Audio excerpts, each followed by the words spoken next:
welcome to Legends of Celestia, a shot in the dark, episode 21, and also the start of chapter 2 for this lovely campaign. And welcome back. It's been about roughly a month and some change, and been prepping everybody for the next adventure, and everybody was very excited to come back after a bit of a respite. It was also took some time off as well to work on the campaign a bit, you know, take care of some IRL things, but now we're back, and the gang's all here. We're all excited, ready to go, and a wee bit nervous on my end, but I'm honestly more excited than I am nervous. So, but I'm gonna go say hi to everybody and see what's up with everybody. Wait, that didn't push you to... Hey! Thank you for the 25 bits, Hey. but that was rude. What? Hey! What? You wanna play D&D? Yes, please. Otherwise, I'm leaving. Well, too bad, I'm leaving now. Okay, bye. Okay, bye. D&D's can't. Okay, guys. So now that D&D, I'm gonna put in Nerdy's chat. D&D's canceled. No, please don't. No. There we go. I need D&D in my blood. Thank you for the 75 bits. I need D20s injected in my bloodstream right now. Who canceled D&D?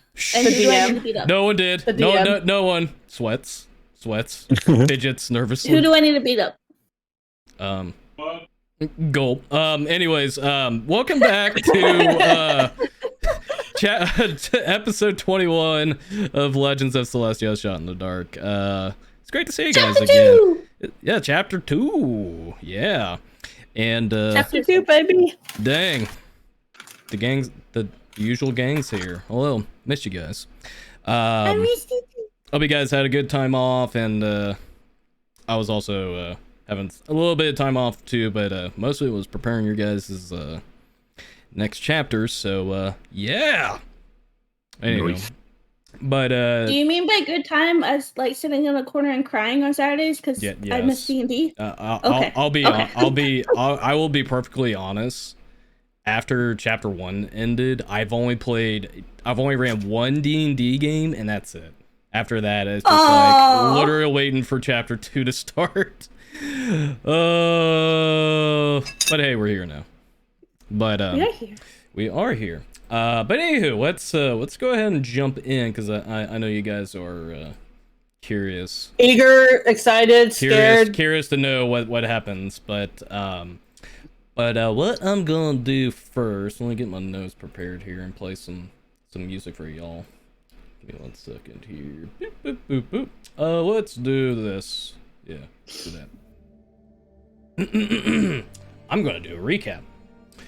So, Yeah. The story began in the calming tide, a peaceful inn of ambitious travelers.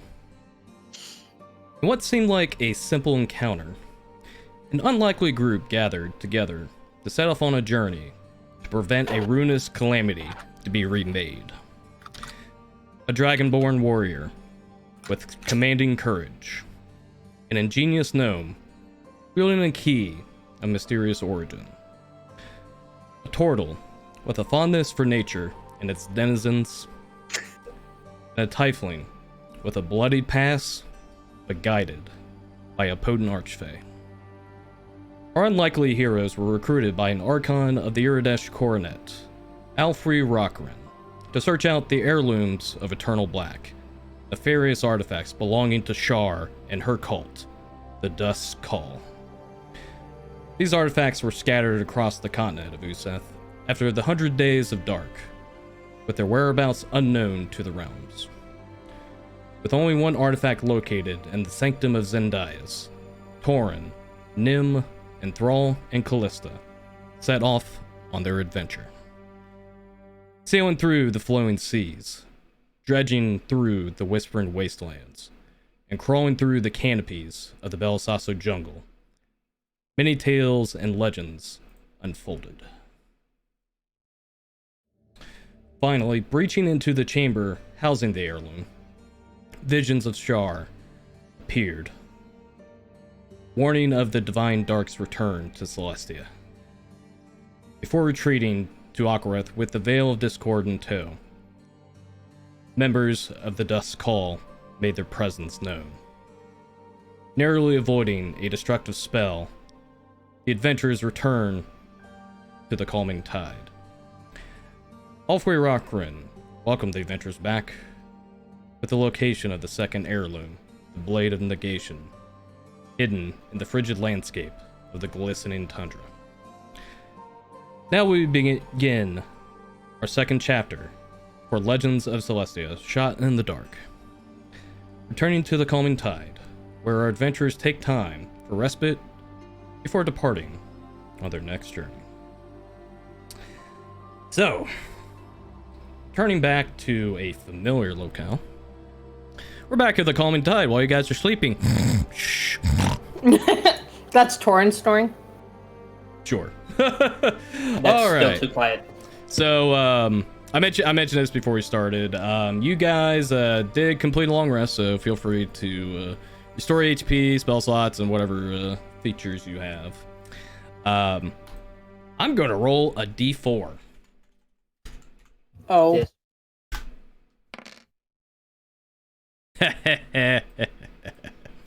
All right. So, the first to wake up, Waffle. Oh, of course. Of course. So feel free to introduce yourself and your character again, and if you can keep it to at least 2 minutes of length, reintroduce yourself. 10 minutes. Okay. Stares at I am Callista. I am a tiefling warlock who has come from a pretty rough background. She's grew up being raised as one of I'm going to say his name wrong forever and always, Mephistopheles' children in a cult of his. But after a night of pity/sympathy, she was taken in by Titania and given a second chance at life, and is now trying to find her way to the good side, as you can say. Like she had a red lightsaber, now she's trying to get a blue lightsaber. Did you seriously just make a Star Wars reference in my D&D campaign? I did. I love it. I love it. Groans. Anyways. It's purple right now because she's right in the middle. She's still struggling. You're saying you're Mace Windu is what you're saying. Yeah. Fair. That's Anyways. badass. Anyways. Callista, you're the first to wake up, and is there anything particular you want to do when you first wake up?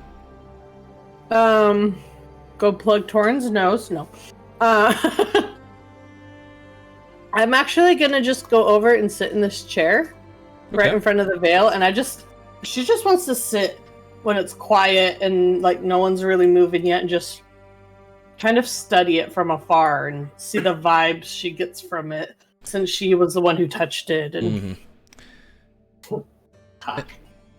as you stare into the veiled Discord, you remember that sense of foreboding dread before your interaction with what you feel like was Shar. Upon touching it, you don't get that sense, but there's definitely a bit of anxiety staring at it, considering the importance of retrieving these artifacts and preventing the more or less the reoccurrence of Shar entering into Celestia. But the fact that you were able to accomplish such a feat, traveling not only all the way from Akhoreth, crossing through the seas, and encountering many dangers upon your way, the feat of being able to not only withstand the might and will of a goddess of Shar's quality, you feel resilient just staring at it, with almost little to no fear to it, but knowing how much destruction just one artifact could cause upon the realm.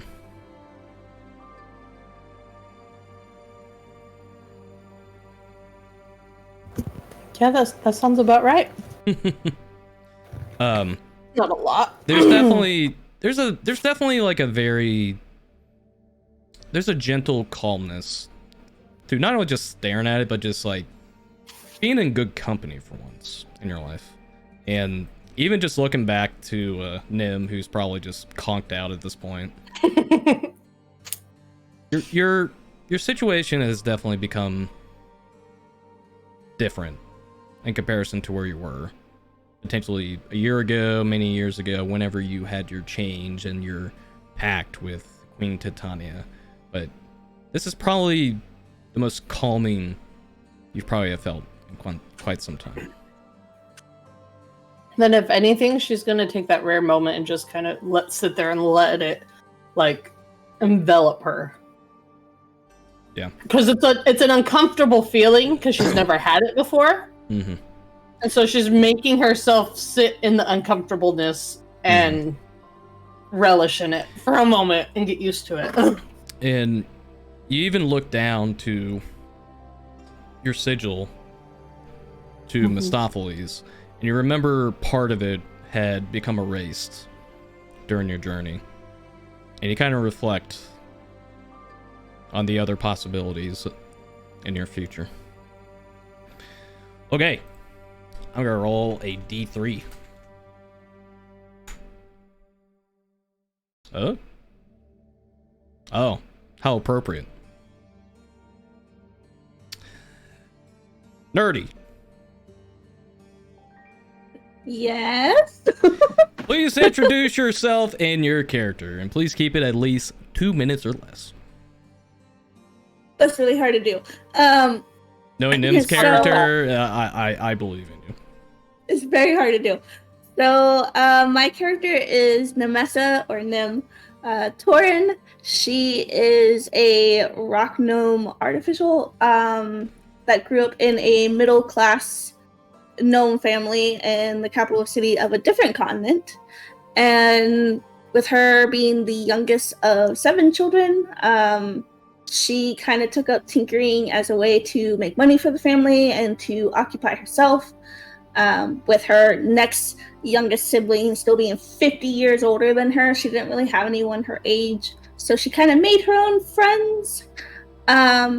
And through all of that, she really wanted to become part of the Rimspark Assembly, which is like the best of the best tinkering guilds, and she was able to do so with the help of this magical key, the skeleton key that she found.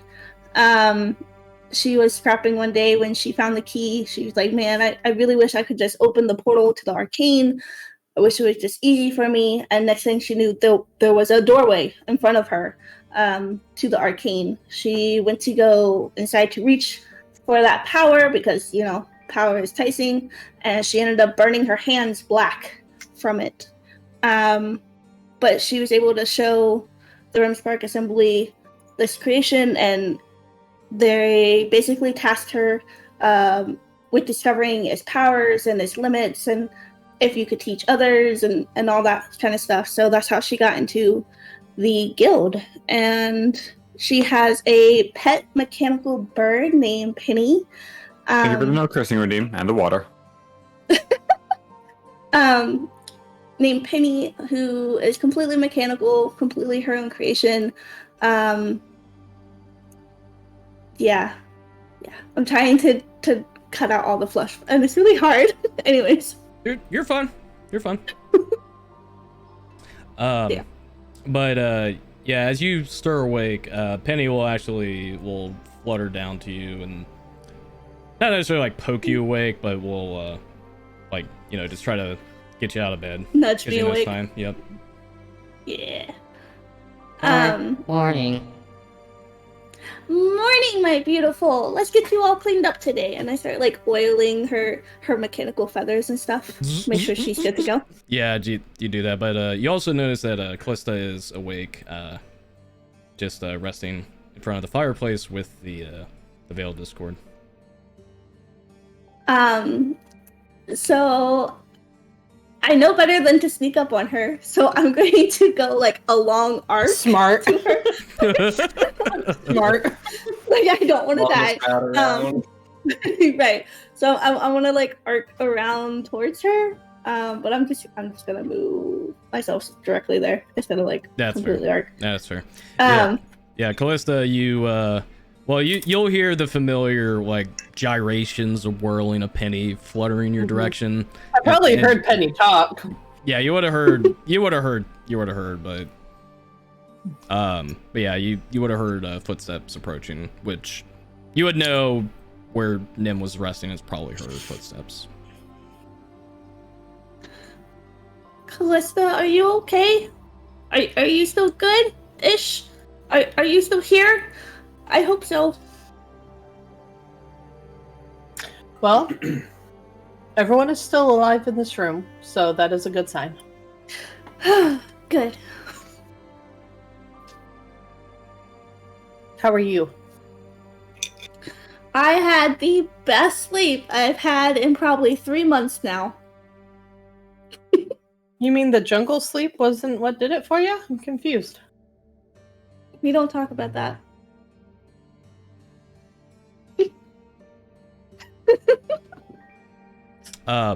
Yeah, Nim, as you're talking, Callista, you do see the Veiled Discord just propped up on top of the fireplace. I mean, even just taking a look at it, you just get the the sight of it, despite its craftsmanship and just how elegant the artifact looks, you just can't help but feel just icky on the inside just looking at it.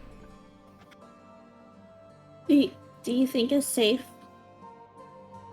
I find it quite calming, actually. Quite empowering. Why?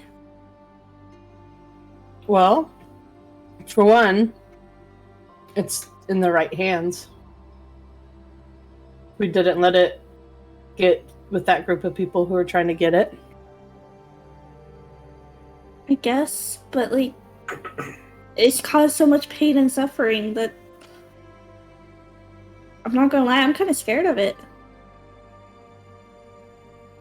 There's not much difference between me and that veil. I feel like there is. I It's feel like caused a lot you of- chose. I felt like you chose to leave that life, that situation where we ended up taking it. I don't think it had a choice. I was given the choice between dying on the forest ground by the people I called family or be better. Is that really a choice? Well, technically is. I'm pretty sure many who have gone through suffering and everything like you have would have chose to just die. Would have chose to just end it. I was too selfish to die. Too scared of death. Hmm. I probably would have been better dead. Oh, I'm glad you're not. Because you're my friend. Thank you, small person. Oh god, the tears right now. All right, I'm gonna roll a d2. Just flip a coin. That's what d2 is. All right, Who's the critical failure? all right, Ouch. warrior, That makes sense. please introduce yourself and your character. Hello, I'm Tord. Hello. Sorry. What happened to you? Really? Sorry, continue. Sorry. Yeah, so, hi. I'm Torn. I grew up in a small town, more or less, in the edge of civilization. When, after a while, there was actually a traveling circus, and I got fascinated with this particular event that they had, a bunch of gladiators. learned that fighting was entirely up my alley. Got super excited about it and decided to actually get into it. So much so that I actually left my home to join the band and actually learn all the skills that I have. Traveled for quite a long time, learn a good chunk about the world, and after a serious mishap and then some encouragement from a mentor that actually helped me get through not only that event, but actually learn how to fight and actually perform at the same time. Decided that it would be better for me to strike out on my own and find out not only what I wanted to do, but who I really was. And thus I came into an inn with a bunch of other misfits and embarked on this current journey. All right, Doran, you like to sleep in quite a bit. You slept Especially in. after the last fight. You slept in particularly harder today, but you awaken and you see Callista and Nim in conversation in front of the fireplace. Okay. Torn is actually going to sit up and actually just sit cross-legged for a minute. He's kind of in deep thought. He had not really a troubling dream, but something that's given him some food for thought. What would the dream have been that was provoking this thought? So he was actually back in the back with the gladiators, and every time he went up to perform and was actually about to get into a fight, he noticed all of his weapons would break. He realized that it wasn't really like the weapons themselves, it was something that he was doing that was actually causing them to not work or to actually deteriorate their bad. And in his head, he's thinking, I'm going to have to get something better. I'm going to have to get stronger. Good deal. But you ponder on that thought, and Callista and Nim, you would eventually notice Torrin is awake, but cross-legged, deep in thought. I'm gonna let him stay deep in thought because Callista knows that Torrin's not exactly her biggest fan right now.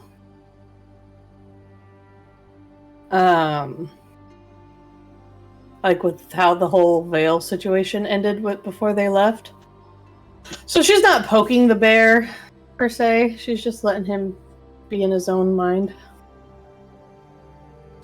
You'll see Penny kind of just like fly up to where the veil's at and just perches up there with it. Penny, don't touch it, but you can stay there. I want Nim to be like, Can Penny touch it though? She could. I'm really, really scared of losing Penny again, okay, guys? Oh, Let's that's talk. PTSD, got it. A lot of PTSD from last time. So I want Nim to be like that little 5-year-old kid that's like, yeah, you're here, and like run into his bed. She's gonna run, jump into his lap. Oh boy, Yeah. Here we go. All So right. like our kids when they wake you up. Yeah, you just see Nim run up to you about the cannonball into your bed. So he's not going to really notice that until she actually lands, and that's actually going to make him jump. And he's going to smack his head on the wall. I mean, the ceiling is about roughly like 10 feet, but yeah, you get pretty close to it for sure. Oh, no. So not like that. He like lurches Like, go backwards, backwards. like, smacks his head on the wall. Yeah. Like, oh, jeez. Yep. I'm sorry. I didn't mean to scare you. But Well, good morning. Right around Good that. morning. Well, right around that time. Yeah, if that doesn't wake up Thrall. Tiny, introduce yourself and your character again. Hello, I'm Tiny. I'm playing Enthrall, who is a total who's also a druid, who's currently traveling around, or was currently traveling around, he was kind of looking for adventures, companions. It was pretty much what his master had instructed him to do, was to go out and see the world a little more. So that was what he did, and ended up running into these three. And yeah, he really loves beasts and other magical creatures, and loves studying them, whether they're alive or not. But No. he's So you were having a pleasant dream. Dream recalling most of your adventures so far. You know, eating the spicy pear. yes. It was tasty. Reuniting with your master, and all of your heroic successes and journeys with your new comrades. But you hear a thud, and you awaken, and you see Torin kind of battered against the wall, and Nim being Nim. Oh, hey Nim, did your key explode again? No, not this time, but good morning. I kind of morning. scared Torin. Oh, good job. I That don't doesn't happen often. I don't think so. I was just trying to say good morning, and I was excited to see him. Oh, okay. Good morning. Just like pops his head back on the pillow. But yeah, you guys are awake now. Is there anything in particular you want to do? Alfrey Rockrin is going to be returning at some point today, but I just want to see if there's anything you want to do, or if there's any pressing questions you wish to address. I do. What you got? The box. Well, yes, there's that. But I also want to refill an empty flask since I used it the one time with a new experimental elixir. Yeah, you can do that. I think that only takes, what, an hour to do? Or does it just refill after? It just says at the end of a long rest. Oh, okay, gotcha. Yeah, you can do that. Thanks for the elixir, by the way. Yeah. You're welcome. Can do that. That was interesting. Yep, you can do that. And then, yeah, I would like to work on the box if possible. But if not right now, I understand. Probably won't at this point, but we will get to that at some point. Anybody else want to do anything? If not, we will move on to the next scene. Just marvel at the fact that we woke up not in perilous danger and needing to like suddenly be aware of our surroundings. Like, well, I'm immediately more suspicious than I was in the jungle. I mean, this is your base for this campaign, so. And so I'm suspicious. God, why? It's like Take a listen background. What, do you want me to start turning all these chairs into mimics now? All right, fine. No. Let me break out the stat. Let me break out the stat blocks. No. All right, I'm kidding. I mean, this was a copy mimic. I slept very well. I mean, I'm pretty sure Nim could use that mimic glue pretty well. True. All right. I'm good. But yeah, after some time, the staff at the Calming Tide would have brought breakfast to you guys, and you would have ate and done all that. But after you kind of finish whatever routines you have and any other business, you do hear a knock at the door. I'll get it. Hello? Hey, put some clothes on. All right. All right, but here okay. and this You is, wake up the children, you're dead. this is who you see step in, a very familiar figure. Welcome. Yeah, you do see though, Alfrey is escorted by these two elven guards with him, and he'll say, "Oh, good morning, Thrall, and good morning to and good morning to the rest of you. Did you all? Hi, Alfrey. Hello, Nim. Did you all sleep well? Yeah, it slept very well. Beds were very comfortable. That is good to hear.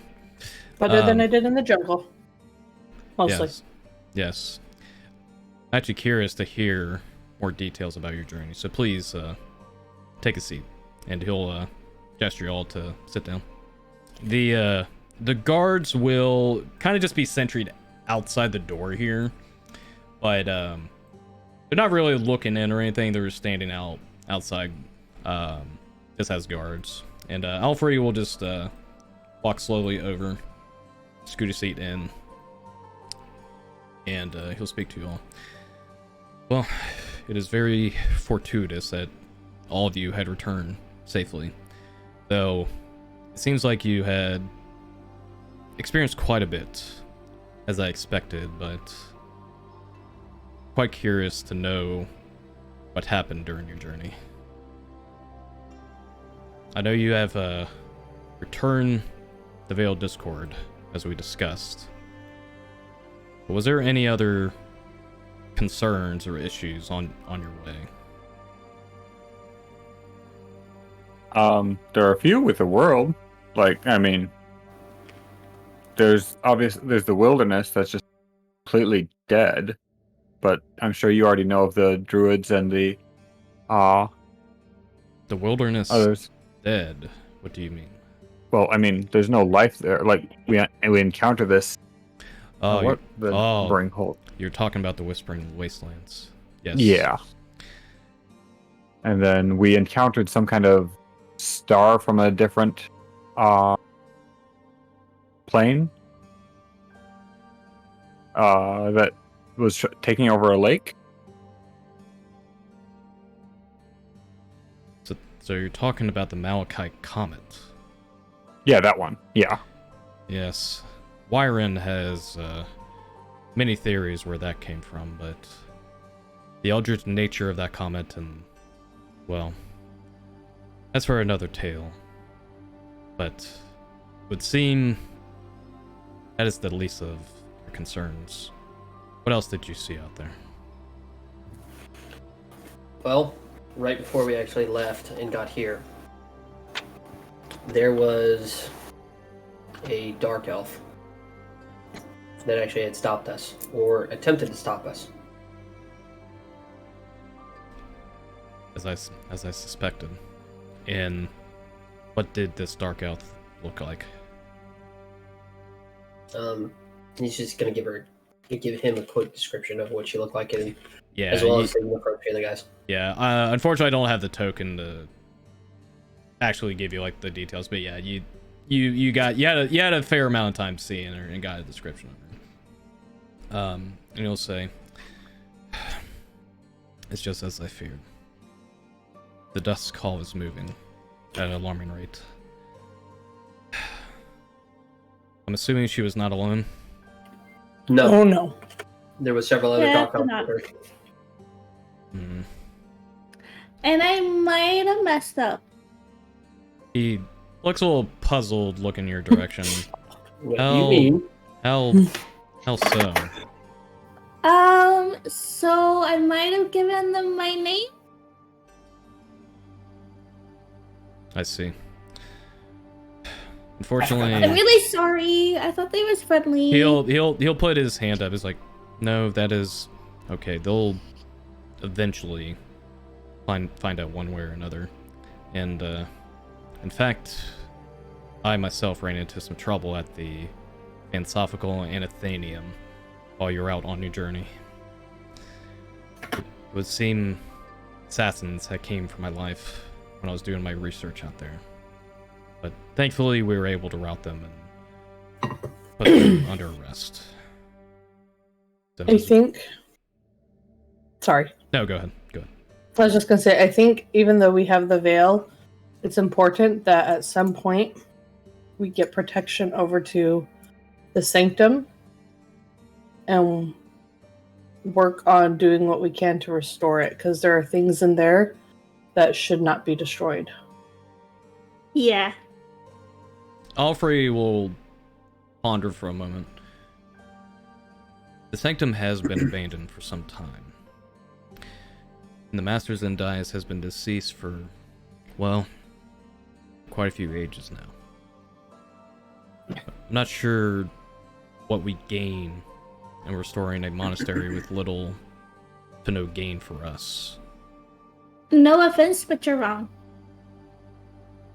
Alfred will not necessarily have like a very like a what the fuck look on his face, but he'll like just get a look to you, and he's like, and what makes you say that, young We had to Melissa?" kill Zendias to get the veil. And it wasn't abandoned. He still had some supporters there that was devoted to him. Also, we're pretty sure there's a legendary item thing planted there that should sun not crown be tree. ignored. The sun tree. Yes. That is what needs the protection the most. Yes. Believe me, I'm not much for nature. However, something like that has enough significance to everyone. Okay, so who would like to be the one that makes the persuasion check here? Oh, let me check my character sheet. Let's go with whoever has the highest charisma bonus. Should be Oh, that's- Callista. That's probably me. Depending on this roll, you might shift some pretty big history into Celestia's direction here. I have a +3 on persuasion. Persuasion. I have a +3 as well. I'll tell you really? what. I'll tell you what. Since Callista and Nim, and I know Torin was kind of part of it, but since these two were kind of leading the charge here, I'll say Callista and Nim make persuasion checks for me. Oh, the first roll is roll. up. Let's go. And, Wait. Luck point number 1. Oh. Okay, go for it. Nat 1. I didn't say that. Hmm. Pretty good. Pretty good. And how I dare think you it say should be that a one and I with forgot it. advantage, so it should really be a 22. Just saying. Shush. No. Anyway. We're doing it together. Doesn't matter. All right. Pretty decent rolls. Alfred will pause for a moment, kind of looking at everybody else at the table. I guess it is important to gather as much information about the past of Celestia, especially well before the angels. And the Sun Tree has been revered by certain scholars, and I know our lore master would actually be interested in maybe taking a journey out there, though it cannot guarantee the speed in potentially researching the sanctum and potentially restoring it to its former glory. I will definitely take this up with the Iridesh Coronet and the Tigerius Circle. And if there is, in fact, what you say, the Sun Tree there, it would be exceptional to potentially research more about it. That sun tree saved our lives, so It did. As well as our friend who unfortunately passed. I have no doubts, and we will definitely consider making a journey out there in the future. But please tell me more about the Veil and, well, what happened with the Dusk's call.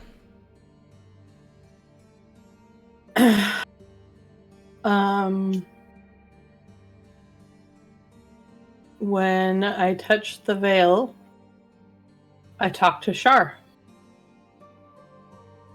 You see Alfred Just all the go slightly pale. I can see that comedy is not necessary at this table, but somehow believe in notion.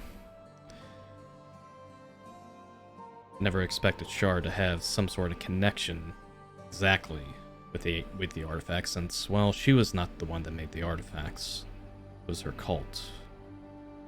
But it's concerning that you have made contact with the goddess. And now that she knows what we're doing, it wouldn't surprise me if the Dusk Call increase their pace in finding the rest of the artifacts.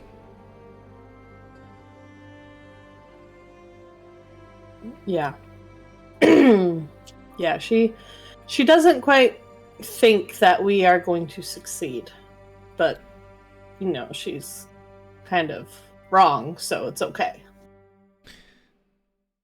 Definitely have a lot of confidence in yourself, and it's definitely what we need. Though, I will say, I would not take the rest of this journey lightly, because this is just the beginning.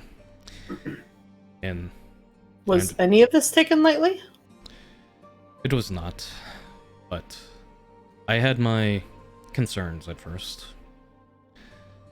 It's a lot to pursue artifacts belonging to a goddess that tried to take over our continent. But I'm glad to see that I made the right choice in hiring you on this endeavor. But now, I must unfortunately burden you with something else. I have concern and... Sorry, Tiny, if you're going to say something, you can speak up. Sorry. Oh, I was just going to continue with that. But, well, if you got something to say, feel free to. I was just going to say, there was one other thing. There were some tieflings from Aljamir and some human royalty from Aljamir that had come out, that had also gone for the veil. Yes, the Ash Syndicate. So I heard. I actually ended up finding more information about who they are and what they're setting out to accomplish. They wish to cause a rebellion out in Aljamir. They wish to break the shackles with the devils in the Nine Hells. Oh, wow. But them wanting the Veiled Discord, a artifact belonging to Shar, who has no connections to Bator, makes me wonder why they wanted it in the first place. Potentially a tool of war, but I'm not certain. One of them was the son of Asmodeus, or a member of the cult of Asmodeus. He had a sigil. I see. So it would seem you had found more of your kind on the way out there. He was human, too. Yes, unfortunately, the humans are known to be tempted by the devils, and them to have offspring belonging to the rest of the Devil Lords, especially Asmodeus, is not uncommon.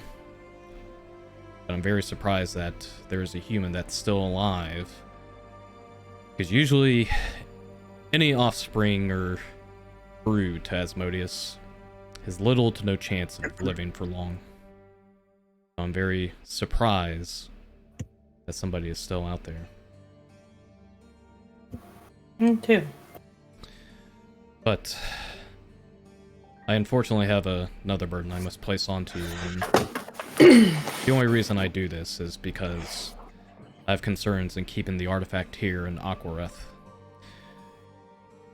I need you all to keep possession of the Veiled Discord during your journey. Oh?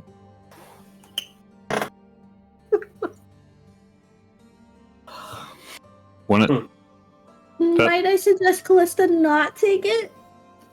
Did I not prove myself already? Oh, you did. I'm just concerned because I'm your friend, and our talk earlier has me scared. How would that... I mean, I understand that you want it moving, but if we're going to try getting the other parts, we're just we're just a large target on our back, apart from the veil being dangerous itself. It seems unwise to keep for any of the pieces to come in contact with one another. Say we do actually get the second piece. To have two pieces in our possession at any one time, even close to each other, seems very dangerous. Or with these groups looking for us, we just give them twice the chance to get another artifact. Your concerns are valid, and honestly, I wish I wasn't asking you this favor. But the concern I have is with the assassination attempts that occurred at the library and trying to keep the civility of Aquareth and not to cause unrest. Having the Veiled Discord housed here just puts even more of a target on our kingdom. And I do realize we're risking a lot in having you become couriers for this I will make sure it is worth your while. In fact, I'm willing to increase your pay if you do take this. Despite the money, I am going to have to agree with Alfrey. A moving target is much harder to hit. We knew where this was and we were able to obtain it. Same thing is happening for the next artifact and the next artifact. If it's moving with us, on the other hand, it'll be harder to get hold of. I think that's why it's important to keep it with me, because when we get into fights, I can blink and move it into different dimensions. If you somehow... Sounds worse. Yeah. In my bag! Gosh! I was about to suggest if you had some sort of dimensional storage. If not, that could be something I can arrange. I have a bag of holding. That would suffice. And honestly, that would probably be the best place to put it. And since we're discussing pay, I think it is important to keep my end of the deal. And you'll see Alfrey snap his fingers, and one of the guards will come over and bring big old bags. Slide them I'm getting across money. the table. Yeah. We get money, guys. Oh my gosh. Yep, you guys. Get paid for something. Yep, and I still have the price that was written down. You all get 2,000 gold for bringing back the Veiled Discord. Hmm. Wait, is that 2,000 each or 2,000? 2,000 each. Okay. You know, I might have to make a visit to the Rimspark Assembly. Bye, guys. You might. It's payday. Yeah, but you guys get 2,000 gold. Thank you. The guard will bow to Alfrey, and Alfrey will bow and go back to his guard post. Now then, I believe it's time to discuss the retrieval of the second artifact, the Blade of Negation. As I had mentioned, we toiled research at the library, and we had to go as far to go into the forbidden section of it to find a ciphered text on its possibility, because we did not find, honestly, any history or research on the second artifact. But we did find one text, and it was that of a fable.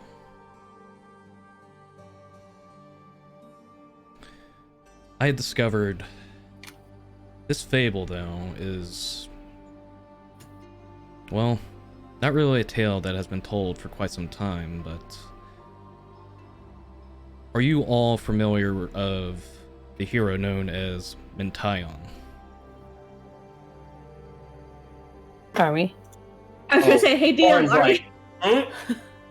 Torn What do you does. find out? The rest of you can make history checks. Oh, dang it. Right. I Doubt it, but I mean, who knows? No! Nope, I don't think so. I'm at 20 investigation. Very Even with the 16 dim, you would not know who Mentaion is. Oh, Not that. But Torin, Okay. you know for Torrent's certain. time to shine. You know for certain who Mentaion is. Mentaion is the hero that you have read up on and who you aspired to be one day. Oh. But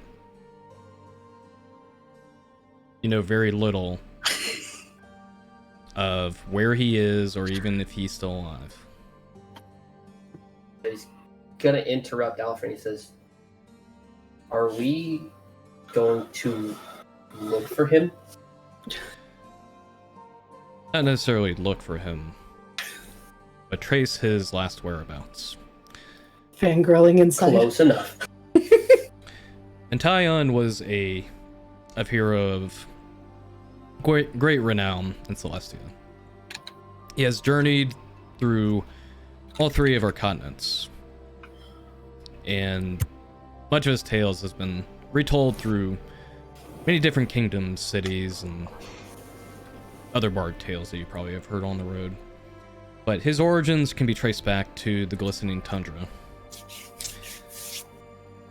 There are 3 tribes out in the glistening tundra: the Wolfheart, the Frostburnt, and the Death's Wind. It is unknown if Entaion came from either of these tribes, but it was last said his whereabouts is that he was traveling back to the glistening tundra after the 100 Days of Dark. But when he returned home, a brutal conflict was unleashed, with no victory on either side. And it is said that Entaion carried with him a blade of blackened steel. Similar descriptions to that of the Blade of Negation, one of the heirlooms of Eternal Black.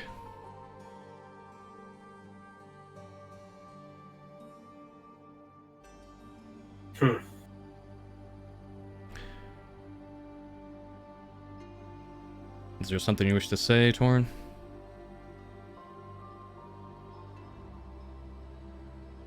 Yes, actually, I'm incredibly excited. I need to go find this guy. I have to actually find out if he's actually alive.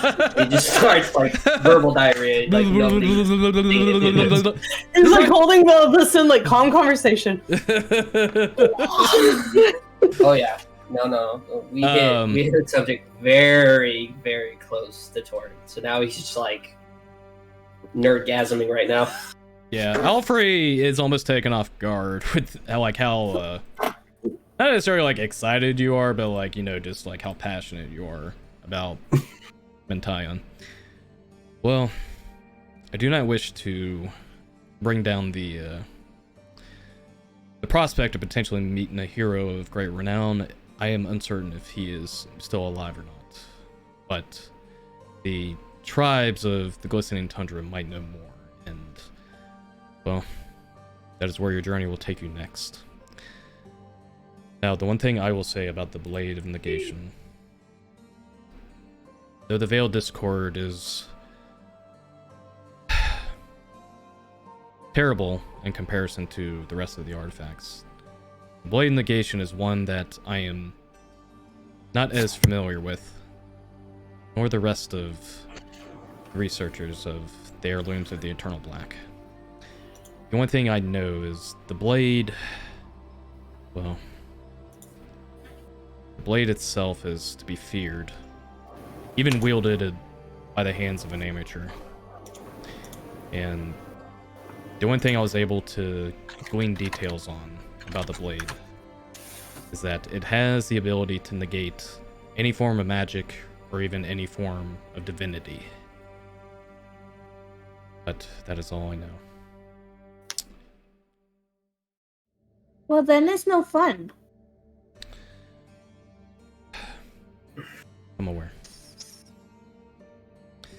But So, for the blade, we don't know its physical description at all.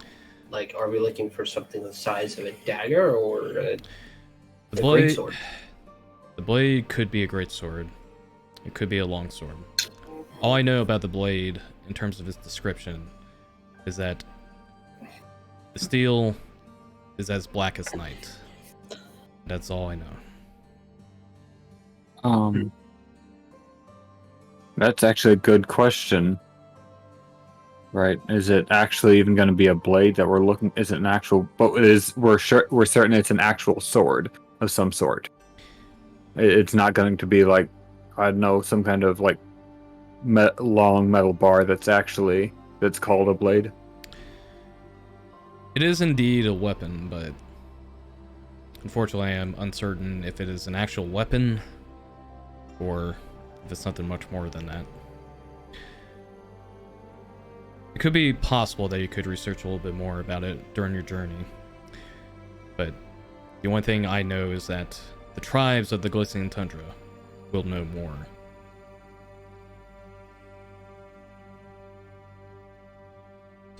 Now, in terms of your journey, I am again commissioning Thassa's Chosen to be your boat charter, but they will not be here for another week. And for the sake of ensuring that you are rested and prepared, you're more than welcome to take in the sights of Aquareth and do as you need.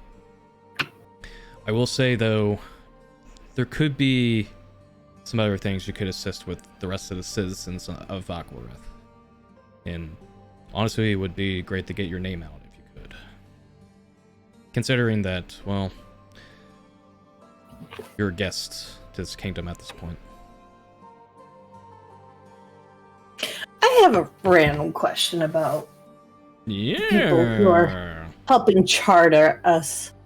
Did they mention anything about having kids with them aboard? Alfred is like, not to my knowledge. Wasn't really a question I had posed to them when I communicated with them. Fair, just something I'm Is curious there how it played out. Okay. Is there a reason? Oh no, no reason. Nope. Torin found out he is a dad. And You're a dad? Make a deception check. Oh, Oh, there's no need. Torrent's gonna be like, you're gonna shut your mouth.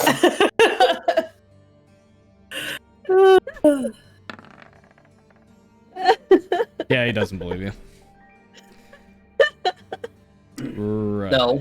If anything, that one, pointing at Callista, sent, 4 kids onto the ship? 3 or 4. 4. Regardless, To help out. I was curious. If you know nothing, it's all good. It's all good. right. Either way, Thassa's Chosens will be here for within a week, so please use your time wisely. And of course, if you have any questions, just ask one of the guards around town, and they'll get word back to me. I do have a question for once we actually, before we leave, are you going to get us another scroll to get back here quickly to shake off I too wondered about pursuers, because that saved us last time? Yeah, I did. Alfred kind of has a sullen look on his face. He's like, well, I would, but fortunately it would seem that the teleportation scroll was something I was not supposed to give you starting out at the beginning. It was actually something I actually had to take from, unfortunately, from the Queen's Vault. that. Is there a way we can buy what? Oh, taking from vaults. That's an interesting thing to hear in this group. The Queen! The Queen's vault. Don't think she'll mind. Is there a way to buy one, or maybe get into this vault? Unfortunately, there is not. The teleportation scrolls are very scarce, and honestly, they're only used for emergencies. Well, it was still used for emergency, so I that think this is an emergency, but okay. Do not worry, though. I had told Thassa's Chosen to wait for you until you returned with the blade. Oh. So they will be setting course with you and awaiting for your return. So they're going to chart with us both ways. Oh. Correct. Boats. Yay. Water. Yay. So at this point, I want to half climb the table because I'm short and lean over Calista. Okay, go ahead. We're gonna tie you to the boat. It'll be okay this time. And if it sinks, I am now tied to it and drowned. No, thank you. I will save you. No, thank you. But Well, I if you will don't, I'm pretty save sure there's a you. particular person that might pull you out of there. Drives the boat. Yeah, you have Robin. It's fine. So, anyways, there's just a very subtle smile on Alfred's face. oh my gosh. Well, there's one thing I Pretty definitely. sure she wouldn't have any problem. Well, there is definitely one thing I can say with confidence. It would seem your cohesion with the rest of your group is promising. I mean, we only try to kill each other on a semi-weekly basis. I see. Either way, I will depart for today, but please feel free to contact me before your journey. But please meet me at Salt Rim Pier within a week in the morning. Do you want us to travel the town with the veil, or keep it here for now? I would say keep it here for now. Just Okay, make sure you keep the place locked up for the time being. And he'll slide a key to you. One I'll thing. take that. I'm gonna take that short stuff. I'm a keeper of keys, duh. Yeah, and I you knew tell it. everyone about your keys. Only the one, because it's really cool and really freaking awesome, okay? Okay. Also, it's kind of hard to hide that one when it's about half my height, okay? Okay. Hee. All right. Does anybody have any questions for Alfred before he departs? For Alfred. I do. Yeah. And I do, so go ahead. Oh, Anto, you can go first. No, go ahead. Okay. we want to hear this. I heard through the grapevine that the leader of the Rim Spark Assembly is in town. He is, and he's actually at the Chrome Concord as we speak. Okay, thank you for telling me where to avoid. Thanks, bye. He'll nod. And Thrall, what do you got? That's not So- subtle at all. I've got a weird question. Oh no. Yes. Coming from you. Are there I mean, a zoo or so? Are there any any pets does anybody have any really big pets beasts around in town? Any nobles that wouldn't mind me visiting them, or just zoos?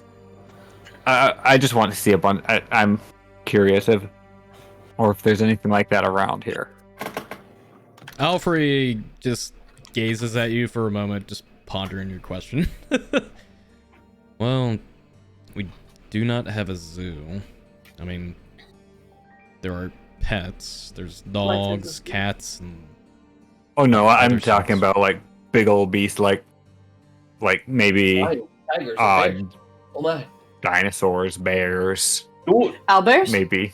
Dinosaurs? Oh well, yes, an owlbear would be cool. is unfortunately an owlbear would never set foot in Aquareth. True. Is I there never- is there any particular reason you wish to see these animals? Well, it's actually for so as a druid I can shift into different beasts, and it actually I'm feeling I'm about to be able to grow into larger ones at the moment, and I would increase our survivability to be able to see some of the larger beasts, Hmm. so that I Introduce can actually something other than a spider. shift into them. Hmm. About that inn, I have a question. Yes. Do you have to observe a living animal, or is it possible you could actually study a biology book?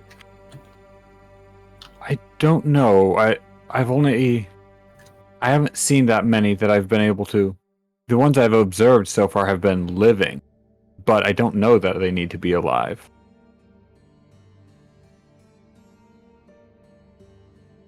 Are there any I that's a can good question. I can answer that for you. You actually have to observe a living creature.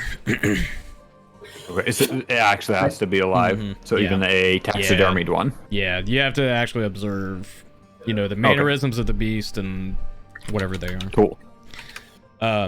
Alfred will respond to your inquiry, though. I wish I could help with that, but you're honestly better off finding more of those animals outside of Aquareth. Though I'll see what I can discover on my end, but I cannot make any promises. Thank you. Okay, any other questions? Not for Alfrey. All right. Alfrey will stand up and bow to y'all. I truly appreciate what you've done. And as I had mentioned before, you will be compensated when you do retrieve the Blade of Negation, but since you are housing the Veil of Discord now in your possession, I'll ensure you're compensated further on that, so do not worry. We'll take care of you. We get hazard pay, guys. Yeah, Yay. no, it actually is hazard pay. It's what he's giving you. All right, but you'll see Alfred will walk out, and the guards will escort him out. Okay. So, you have your target. You have your objective. You got a week. I'm going shopping. You got some downtime. So, I'll kind of explain what's going to happen here in probably the next... This is just a rough estimate. I don't have an exact. But within the next 3 or 4 sessions, you guys will have a little bit of downtime. But there might be a few side quests within the city.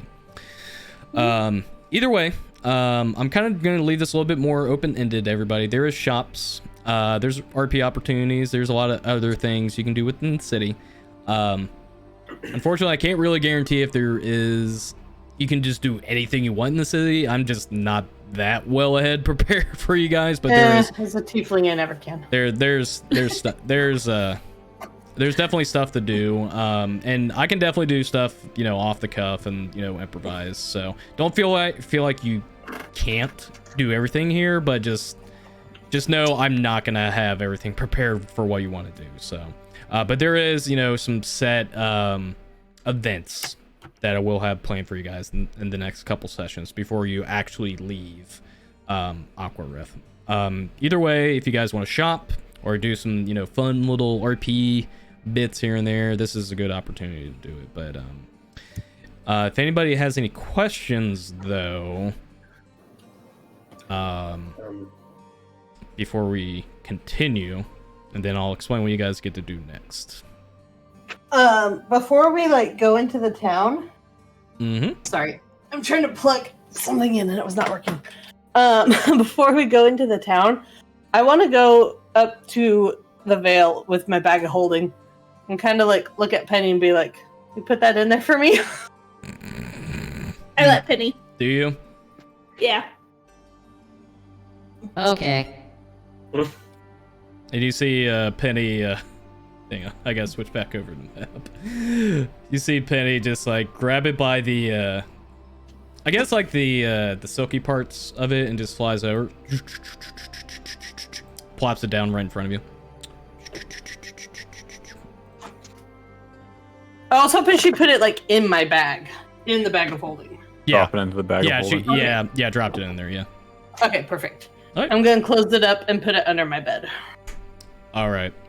It's in your inventory. I need you to keep in mind you have the Veil of Discord. I'm adding it right now. Okay. We're gonna end up losing this thing. So, Okay. watching Torn watching them do that, he's actually going to say, I would also like to make a suggestion. If we're going to carry this around, even though it's in a bag of holding, just to keep everybody else on their toes, we should either try to find more, or at the very least, switch who has the bag.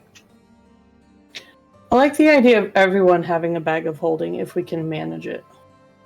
Well, I can make it so a regular bag becomes a bag of holding with an infusion. Yeah, but how many times can you do that? I could do that once, but that's at least some kind of trickery to do. You can only do it once. Yeah, I can only do it once. Mm-hmm. Let's see what we can find in the shops. Is it possible that you could just make something that looks really close to it? No, because I would literally be taking a bag and turning it into a bag of holding. Mm-hmm. Okay. That actually sounds like a really good idea, because what all does it have to be that he makes into a bag of holding? Because if it doesn't look like a bag, and the only thing that we ever keep in there is the veil, then we might be able to hide that we're even carrying it. So if our bag of holding gets stolen, that could be hidden. If, say, it looks like Well, a hat. the next question is if we can't make more bags of holding, and we can't find one, then how about we take this current bag and we simply make some non-magical replicas?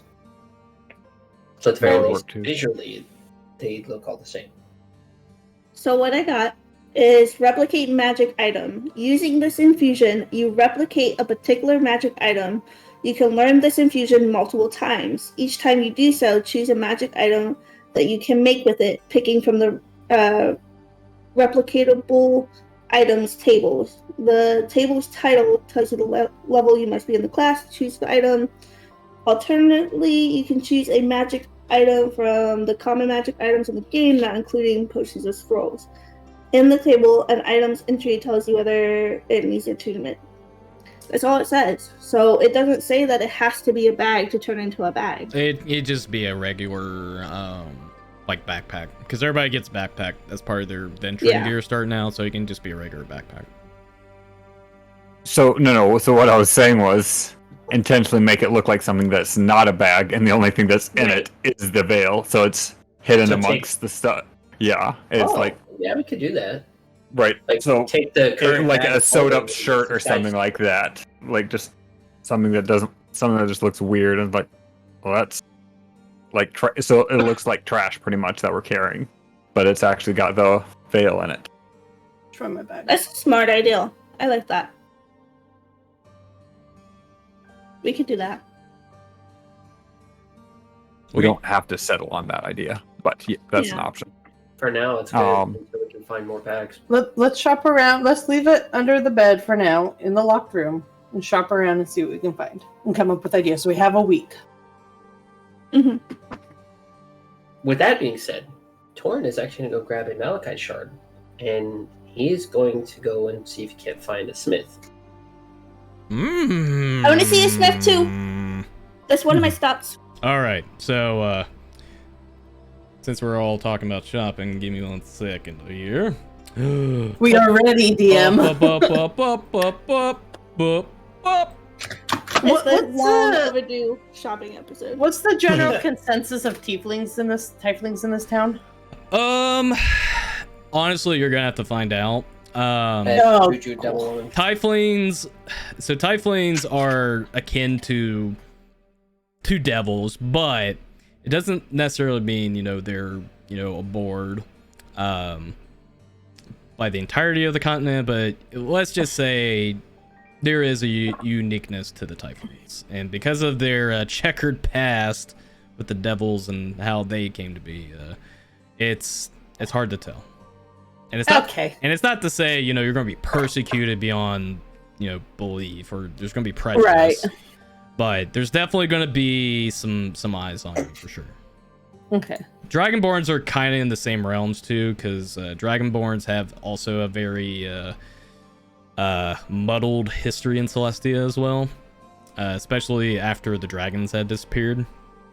So you guys are just a colorful bunch in this town anyway.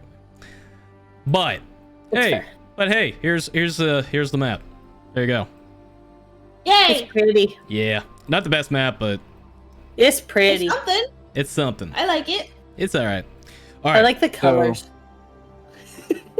Seriously, Gary, you need to quit One giving- thing I'd like to ask from the keeper of the calling tide, I want to ask him about if there's which shops are. Well, first I'd ask about which shops are reputable, so we don't actually end up running into. You want to talk to Vilgus, don't you? Yes. Oh boy, here he comes. All right, hold on. I'll do it on this Ooh. map.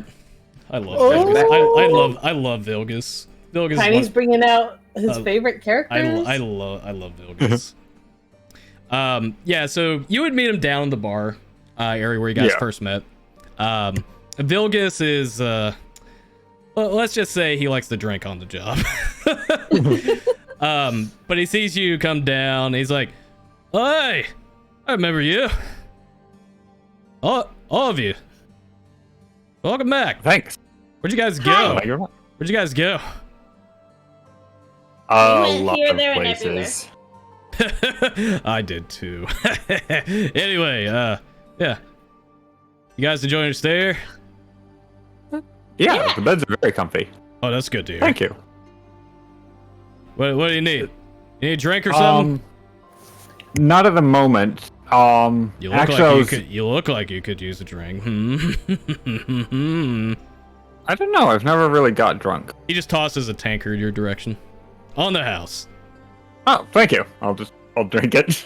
It's a Well, asking my questions. very hearty ale. It's thick. It's very thick. I was That's what she curious said. about reputable sources in town for buying magical items. What blacksmith you would recommend, and libraries, because I need to research some stuff before we head out again. So I'm curious about all of those. What? And I need a ring. Blacksmiths.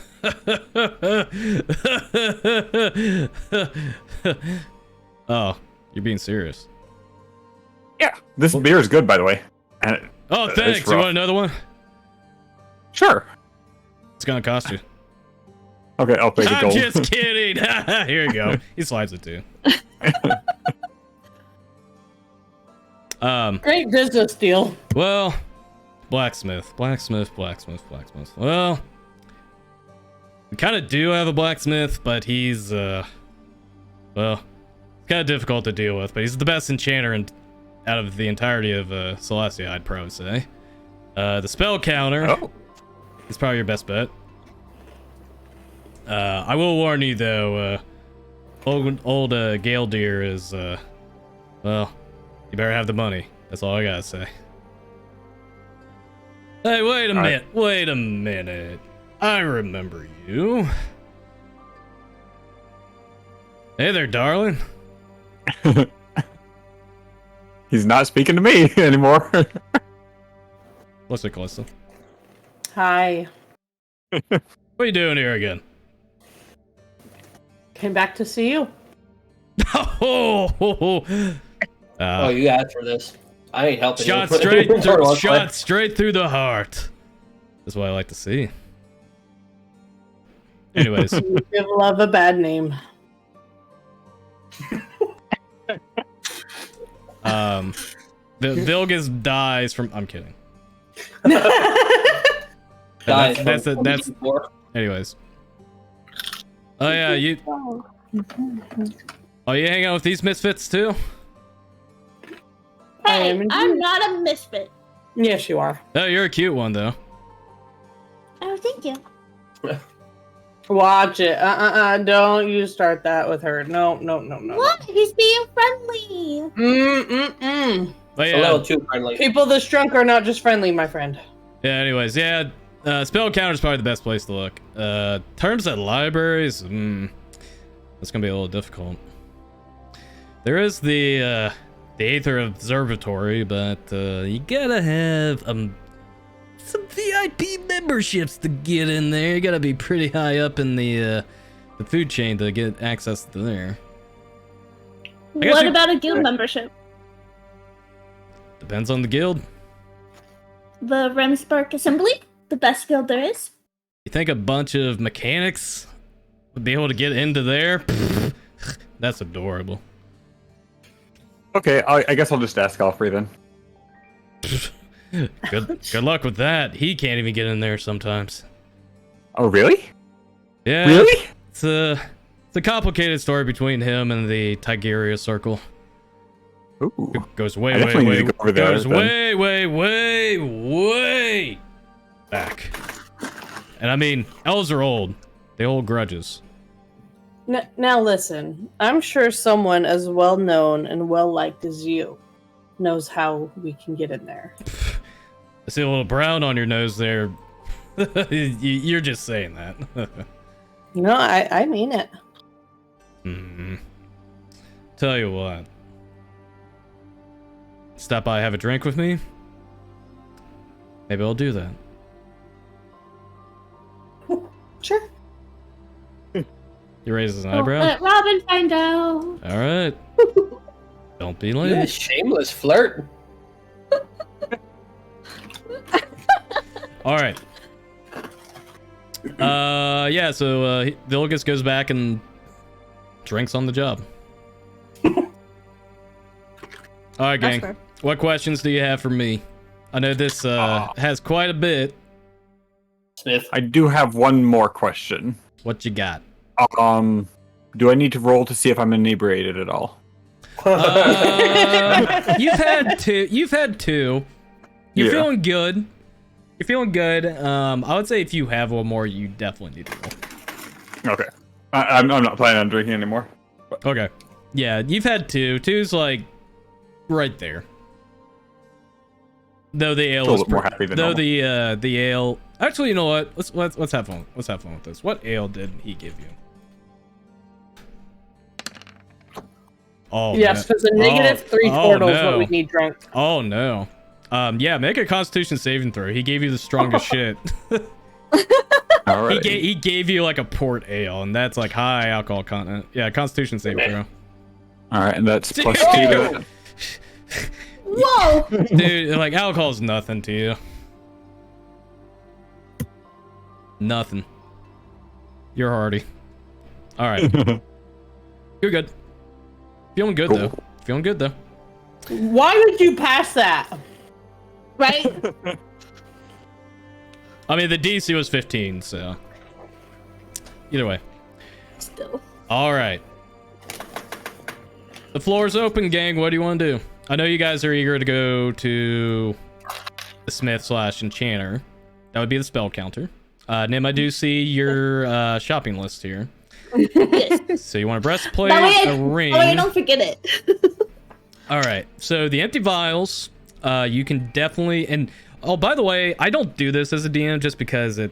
Honestly, I think it just takes it wastes time, and also it just ends up being kind of a time sink. You guys don't have to ask around necessarily around town and roll checks to find out where things are. I mean, you definitely will find it eventually, but the empty vials you'll find at Refreshing Vials. Shocker. I Scrap. thought that would be another bar. Yeah. No, it's That's a not. good name for a bar. No. Right? I mean, there are small bits and like there's small bars and taverns, but the Calming Time is like the premium. Gotcha. Okay. Inn / tavern. It's like it's premium. Scrap metal you'll definitely find at the Chrome Concord. Oh no, I was hoping to avoid there. Okay. Yeah, Chrome Concord, 100%. But yeah, the smith is the spell counter. Refreshing Vials is the alchemy shop. So the Aether Observatory is. So there's a bit of a complication with the Aether Observatory. You guys may have to do a little bit more research on that. But the Aether Observatory is more or less, this is the upper echelon of the greatest mages or sorcerers in Euseth. And the Tygeria Circle, which is essentially, the best way I can describe it is like the Mages Guild. Very few people can get in there unless they have some pretty close connections to certain people. And unfortunately, because you guys are not residents of Euseth or Aquareth, getting in there is going to be very difficult, but you can definitely try. That's what my date's for, guys. That's the research. Hey, there you go. Yeah, that's what the Aether Observatory is. It's a library / a lot of the premium or well-known spellcasters, wizards, sorcerers come from. Santa Square is essentially just like a catch-all. Everybody can just hang out there to meet people or, you know, rendezvous. It's like a I don't want to say a date spot, but it's basically if you guys need to meet somewhere, Santa Square is 100% there. Chrome Concord is the Artificer Guild, which I had alluded to Nim. The Sapphire Citadel is where the Iridesh Coronet is located, and the Queen of Euseth, Brayley Iridesh. You guys 100% cannot get in there unless you are like escorted by the Iridesh Coronet, like 100%. Okay. The Salt Rim Pier is where the boats are at. Pretty self-explanatory. The Memorial of the Lost, we will talk more about that later because there is going to be a special event for that down the road. Could happen. Oh. It could happen. Oh, so I was gonna go there, so. Oh, do you? Yeah, that's where Callisto's gonna go. No, I do have something planned. People want to go early there. Okay. 100%. If you do want to go there, just let me know when so I can prepare that. But it sounds like a lot of people want to go to Smith. It sounds like. Yes. Okay. So I got like 4 places to go, but gotcha. Yeah, I know. And like I said, the next couple sessions is let you guys stretch your legs out and do what you need to do. So, yeah, like I said, there will be events planned for you guys, but I just want to make sure you guys have the opportunity to do stuff. All right, so we know Nim and Torin are going to spell counter, so I'm just gonna move you guys over there, so I know you're going there. What about the rest of the group here? What's Callista and Thrall? I was legit gonna go to the Memorial of the Lost right away. Okay. get it out of the way. We'll save you for last. Okay. That works. I can get a snack. And Thrall, what do you wish to do? So I need to talk to Callista some, so I'm actually gonna go with her to the Memorial of the Lost. Nice. All right, man. I didn't think people would be eager to go to the Memorial of the Lost. All right. Interesting. I like it. All right. We're going to go to spell counter first. Let me go ahead and prepare that. Let's see. Oh, here we go. Ooh, I'm excited. Get to show my shops. Get to show my shops. Yay. Before we do, I'm going to grab me a refresher drink because I'm almost out. Let's go. Let's actually go ahead and take a break because I think this is a pretty good time to use restrooms and all that. Okay. So let's go ahead and take a break. I keep okay. God, Let's all be on the same page. I know everybody's eager to go do stuff, but let's do a quick break because we're kind of close. Well, we're not close to halfway done today, but either way. Yeah, let's go ahead and take a break real quick, and then we'll come back. 5 minutes or 5 minutes? Yeah, 5 minutes is good. Okay. Be back, guys. BRB. Good job.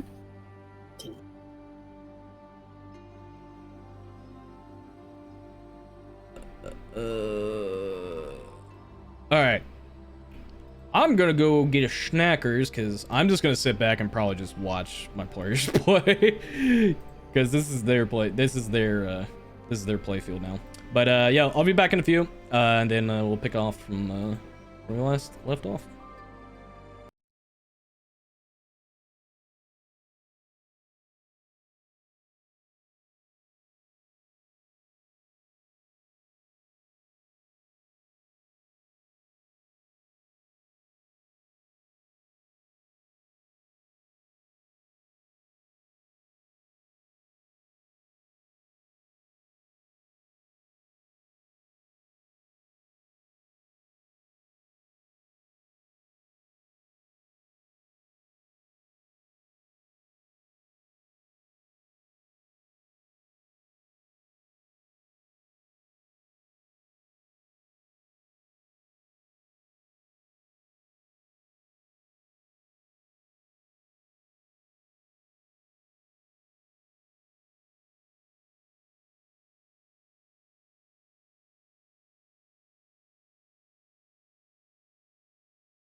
So it's kind of funny. So just a heads up, obviously I said I'm following Waffle right now because I need to talk to her, but I also need to head to the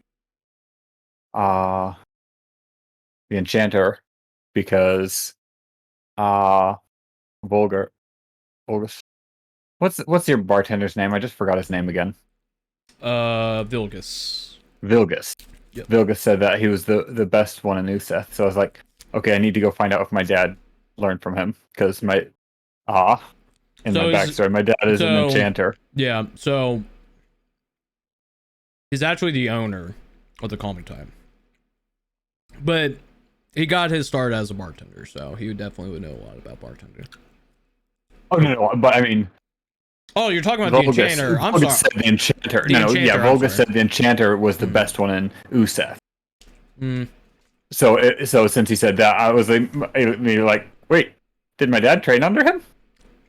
Because since my dad is an enchanter, I'm like, I have to go find out now. That's gonna have to go. Kind of a good question. Like, did your dad ever leave your hometown to go learn? I can. I think he did.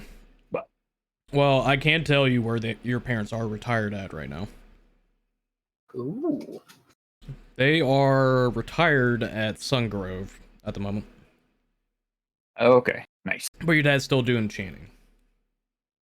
Yeah, it would surprise me if he wasn't. Well, he's semi-retired in comparison to your mom.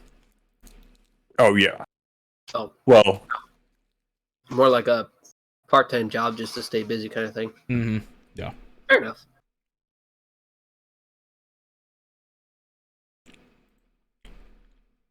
Also, I didn't realize turtles did not live that long. They only live up to. Yeah, I know. They only live up to 50. Lifespan. I know. It's like holy. 50 or is it 60? I'm not sure which, but 50. yeah, It's 50. But oh well. I've seen DMs. I've seen DMs extended to like 60, which is honestly like more fair than 50. Right, but even that it's like really short, which is so weird because turtles are I know they're creatures ancient. like, They're ancient in real life. Like 250 or like 1,000 years old in real life. It's like how old is what? Actually, how old is Enthrall? Enthrall's like 15 or 16. He just had turned adult. Yeah, I was about to say that. So Nem has lived almost 7 times their possible lifespan. Yep. Yes. How old is Nim again? Like 300 and something or something. Hold on. I think 350. Of all of us, she's literally the oldest one. Oh yeah, I'm definitely oldest. By like, I'm 397. 397. 397. You're like you're actually slightly over middle age for a gnome. No, they live to 500. Yeah, they live until 500. I'm like 3/4 of the way. Yeah, that's what I'm saying. You're slightly over. Well, no, okay, 3/4. That's more than slightly over. Nim has a really good skincare routine. Sorry, guys. It's called "Don't Date Anyone." That's actually so true. I definitely keep hairs out. Because for me, like most of the characters I played in the past have like they've been whores, let's be honest. And Nem is like never had a date. Never had a date. Don't even understand that. I honestly I kinda want to make her asexual in a way, but I haven't like fully committed to that just in case. It's fair. But like yeah. I mean, I actually made a asexual character actually pretty recently in the campaign I'm playing as a player. Nice. But I don't know how to roleplay it as well. That's the weird thing. Are we ready to go back in? I think I'm back in. It's Waffle back. Everybody got all their snackies. I'm mature enough for this conversation. Are we mature? Jeez. Crackers and salami and cheese. I got sour cream and onion pretzel twist. All right. Let's play some musica. Yes. Boom. I think this is pretty good. Oh. I think this is pretty good Like shopping it. music. Because I played this at pinball port. I remember. Okay. All right. So, you two. Ask some directions around, spell counter. It's, Aquaroth is a pretty big kingdom, but, you managed to get there. You do come to a pretty, well, I don't have to explain Elvish architecture. It is pretty extravagant. But you get to a building that's, pretty well made. It definitely screams Enchanter, 100%.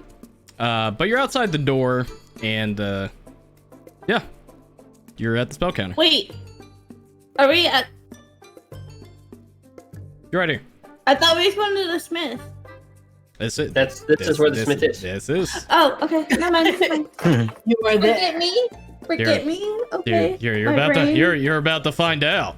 All right, but you guys are outside. Apparently, I fucked around. Okay. I am going in. You're going in. All right. Well, as you walk in, you It's pretty. you come Can I have to. Penny? Oh yeah, if you want to bring Penny, yeah, I want to go get her. Where's she at? Where's she at? There's Penny. There she is. Okay. Yay! Yeah, as you guys walk in, you do come into a not necessarily an argument that's happening, but there's definitely a well, there's definitely something going on. Oh, goody. What do you guys come to? What do you mean you can't sell it to me? I already told you, lad. If you don't have the money, let's get out of here. I mean,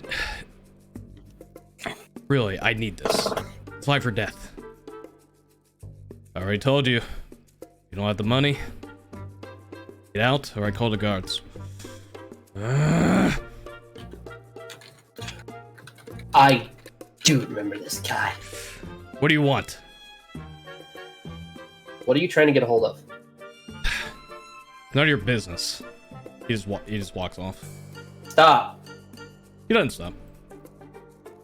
Okay, fine then. I guess I won't help you find your sister. Yeah, he turns and looks to you, Nim. He's like, Shit. oh. It's you. Hi again.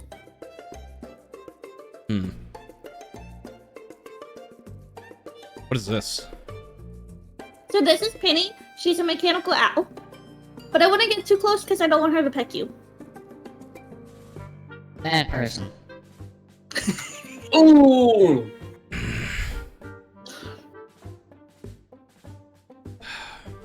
Whatever. He just walks out. Good luck finding her. He does stop for a moment and kind of looks back to you. Make an insight check. Ah, shit.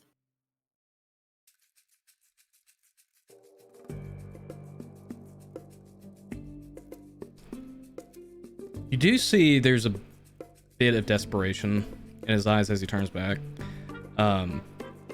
He definitely seems like he is troubled greatly. And whatever was happening in this shop definitely seems like he's trying to get something for sure. But yeah, he definitely looks like he is in need of help. But he is about to leave. If you want to talk about it, I'm in town all week. Bye. Your social skills are impeccable. He leaves. Hey, I'm not in thrall, okay? Bunch of freeloaders on this task. Oh, hey, you must be new. Here, I'll blow up this guy's art so you can see it. Give me one sec. Yeah. There you go. Please. There you go. Oh. He is pretty. You see a I want his outfit. you see a tan-skinned elf. Definitely has like a very illustrious appearance to him, but he's kind of smoking this this large, elegant golden pipe, and you just see this like blue haze just like go across the table as he's smoking it. I want to grab it.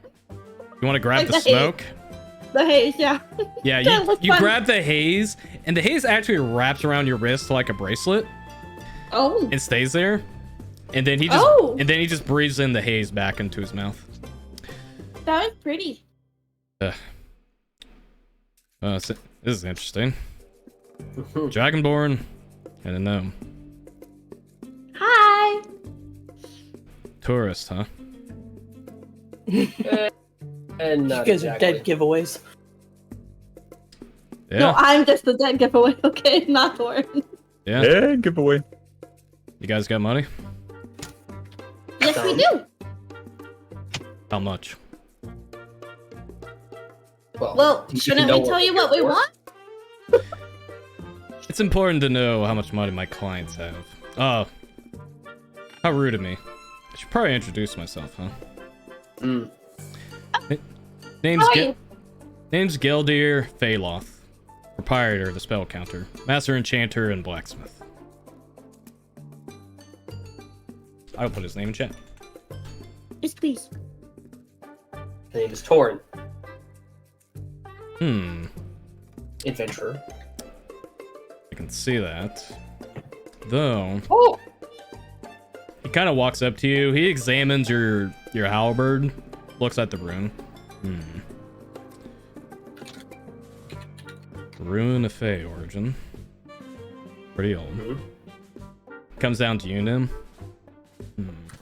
I'm Nim. This is Pity. I made her. My chat's telling me to run. Looks at your key.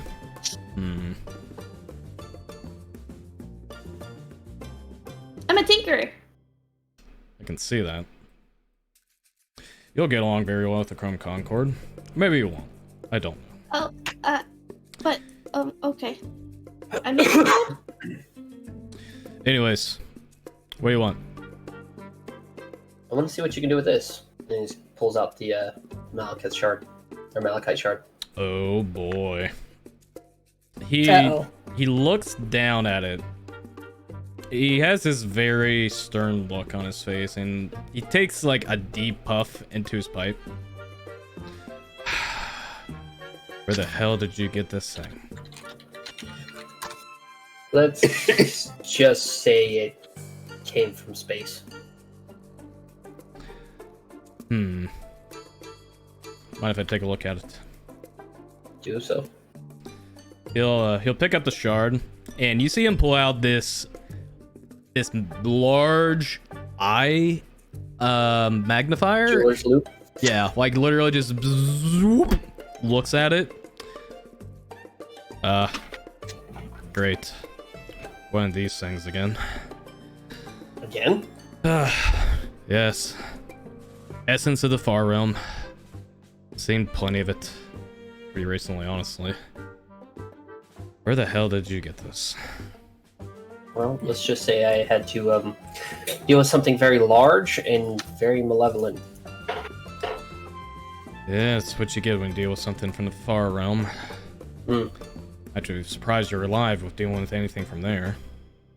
Not for lack of him trying. Well, what do you want me to do with this, son? This is applicable, but it will take time. I understand. The question is, what would actually be easier or more fruitful? Could you turn this into a weapon all by itself? Or would it be easier to actually tune it to an existing weapon? Well, fortunately, with how small the material is, I can't exactly turn this into a weapon. But the right amount of time and compensation, it could be something applied to another weapon. Okay. What do you have in mind? Let's see if we can add it to this. And he's going to put his halberd down. If you must remove the other room, so be it. No. In fact, it would probably be suited that we keep the rune there. And whatever noxious energies coming from the shard could be beneficial to you. I might have an idea, but it depends on how much coin you got. How much do you need? I'm glad you asked! Okay, I need you, go to the handouts, and I'll talk more about this in a minute. Ooh. So, handout? yeah, so go to the little newspaper icon, and you'll see a handout that says the spell counter. Sheet 1. Yeah. So, I'm gonna talk to you about commissions for magic items. So, on here currently... Oh wait, that's the wrong one. It says something went wrong on mine. Yeah, so it says... Yeah, that's all I see there too. Is something went wrong in the spell counter sheet. God damn it! Alright, I'm just gonna put it in Discord then. Oh, Womp womp. Sad. I got up on mine, but hang on, let me put it into the chat. It's a document. It's a PDF actually. Document. Here you go. Oh, let me know if you can open that. If not, I'll explain it. PDF. What? Where? Oh, there it is. So as you can tell, there's obviously some shopping items on there. However, if you look at the customized tier enchantment commissions, you can see how much it would cost. And as you can see, it is not cheap. However, I do have some good news. The Malachite Shard is going to do additional weapon damage for you. So it's going to be an additional 1d8 poison damage when you strike with it, with the chance of forcing the poison effect. Now, here's the issue. It's going to be considered at base value tier 2 for the commission. So it's going to be between 600 gold to 1200 gold pieces. Depending on what you want to do with it, I leave that up to your imagination. If not, I can come up with something for you. But if you're wanting to put a little bit more oomph into it, that's going to go up to tier 3, which is 1300 gold to 2500 gold. So, depending how much you want to commission on this, I leave that up to you. If not, I can come up with something for you. Okay. Well. And of course, there's other enchantments available on there, as you can see. There's also magic items available. But we can discuss more on that later.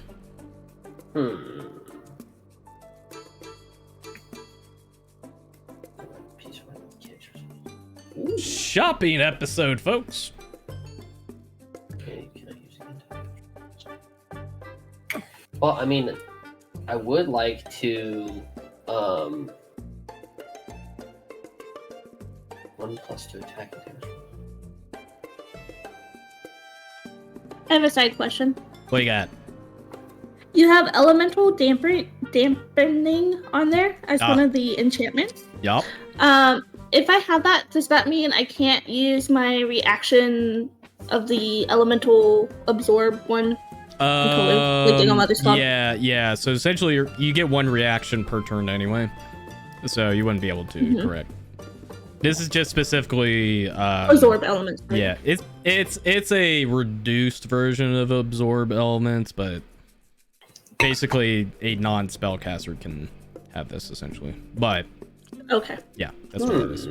It's basically a replacement for armor resistances, specifically for elements. I try to make it a little better essentially, but gotcha. Okay. Yep, but that's on there. Now you can't haggle these prices if you wish, but yeah, he's coming across as somebody that's like, no, this is my prices. That's the case. Like, can I do more than one enchantment? You can. It depends on what you have. So you can only have one enchantment at a time, but you can put it on other parts. Like, so for example, if you want to enchant the Malachite Shard onto your halberd, you can do that, but you can't put another enchantment on top of it. One enchantment per weapon and per armor. Okay. Yeah, you can't double dip, sadly. It's a balancing thing. So. Okay. So, this is the case. What he would like to do is he's really looking at that spell storing right there. Yeah, definitely wants to use the Malachite Shard, but he wants to see if he can also store a spell with it. I'm glad you asked. So, here's an additional part of the Malachite shard. Do you remember what I told you that the Malachite shard you can also cast Ray of Sickness at 2nd level? Mm-hmm. You can put that on your halberd. Oh yeah, we're doing that. Yeah. Ooh, Ray of Sickness is a really good one. Yeah, it's at 2nd level too. So. Okay. Yeah, so it's definitely what he wants to do. Yeah. So what you can do is, and we'll probably talk offline about it, but essentially your halberd can do additional poison damage, and can cast that Ray of Sickness spell once per long rest. But as an added bonus, if you want to spend a little bit more money, you can also do a poison condition as well, but it's going to be it's going to be based off. You can do it a number amount of times based off your proficiency bonus. Okay, so I can actually cause the Yeah, poison condition. yeah, you can, but you can only use it a limited amount of time. So essentially, this is the part where you can theory craft what you want to do with it, but I'm just giving you base ideas. So you can do additional poison damage with your weapon and cast Ray of Sickness at 2nd level once per long rest, or you can do other things with it, but I leave that up to your imagination. Depends on how much money you want to put into it. If you want to go tier 3, you just got to put a little bit more money into it, and then Yeah, I gotcha. This will take time, mind you, so depending what you want on it, you're not going to have your halberd unless you find a replacement, essentially. Yeah. Yeah.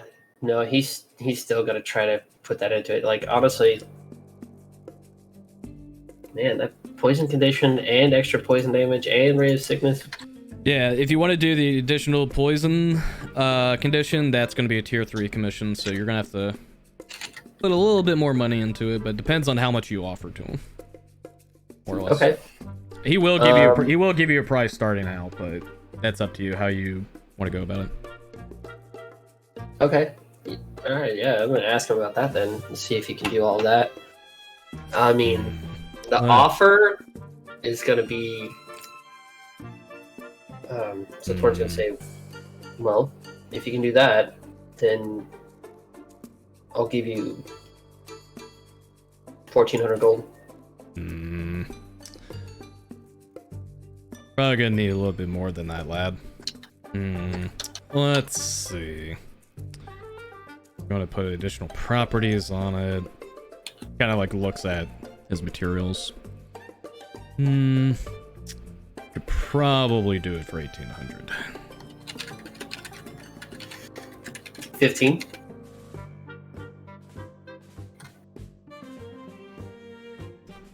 $1,700. 1650. Make a persuasion check. Alright, let's see how this goes. Persuasion. There we go. Oof. 1700. I could make it 1,900. Oh. Fair enough. 17. 1,700. All right. That's the deal then. Fork it over. And meticulously counts out 1,700 gold. All right. It's okay. After looking at that list, once Callista goes in there, she's gonna be broke too. Yeah. I got some goodies for y'all. All right. So your halberd is going to be left with the smith. It's going to take 5 days to make. So you're not going to have that halberd for 5 days. Okay. Keep that in mind. Fair enough. Okay. Nim. Well, while Torin is counting his money, was there anything you wanted to shop for there? Yes, I need help, not in the enchantment department, but in the smithing department. Do I still talk to you, or is there like a nicer friend, or... Do you actually say nicer friend? Yes. He puffs a purple smoke of haze into your face when you say that. as lovely and beautiful as that is, that doesn't help answer my question.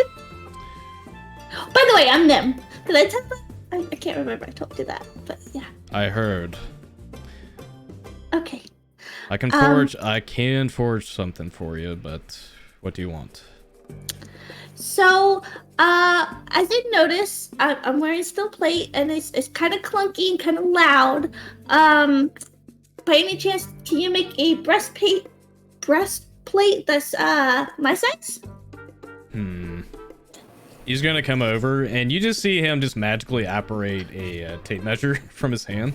Yes. May I? Mr. Ollivander? You may, right? He respectively will take measurements across your body, and he's like, well, it is smaller stature. Fortunately, I still have to charge full price, but I can do it. It'll take about, probably 2 days for me. Can do it for about 400 gold. 400, you said? Yes. Okay. And then while I'm also here, I'm looking for like your standard basic ring, hopefully with the pretty orange color. He just slides you this this steel ring across the table. 5 gold. You know that works too. Not that I'm complaining that it doesn't have the orange stone I was hoping, but that's okay. That's okay. Do you also happen to have extra scrap metal that you are looking to get rid of? And I'll just go ahead and take it to wherever you need for you. Lady, does it look like I would have scrap metal? You might. He points to the crystals, everything else at the shop. Chrome Concord. You might? Chrome Concord. Oh. Okay. They basically dumpster dive. What do you expect? Hey! There is nothing wrong with that. That's how I got a lot of my stuff. Thank you very much. Just puffs more haze in your direction. You know, you're not very nice. You could be nicer to people. You have a business. But here's a 405 gold, sir. I just throw it on the table. Scoops it. Alright. I thought he is rather nice. Alright, what else you want? It's all I need for now if you're not gonna help me. Well, you got the money. Alright. Oh my gosh. As for I don't you, know if I want to. as for you, Okay. should have this done within 5 days. Good. Alright. Is there anything else you need?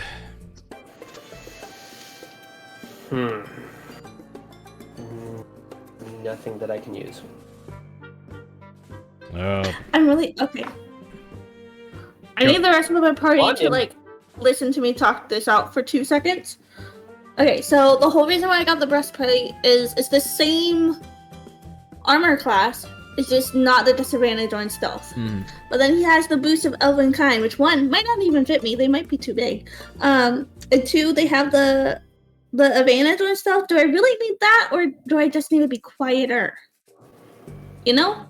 Their magical boots will fit you. So, yeah, magic items automatically resize to fit the person. Yep. Oh yeah, I keep thinking. I mean, he would have purposely been able to do that anyway, so. Okay. Well, the thing is, the rest of us aren't terribly stealthy either. That's true. Maybe Torin needs the Yeah, boots. this party sucks or, when it comes to Interval. reconnaissance. Right? True. So you being quieter with the breastplate, I think, helps in general. It can. Okay.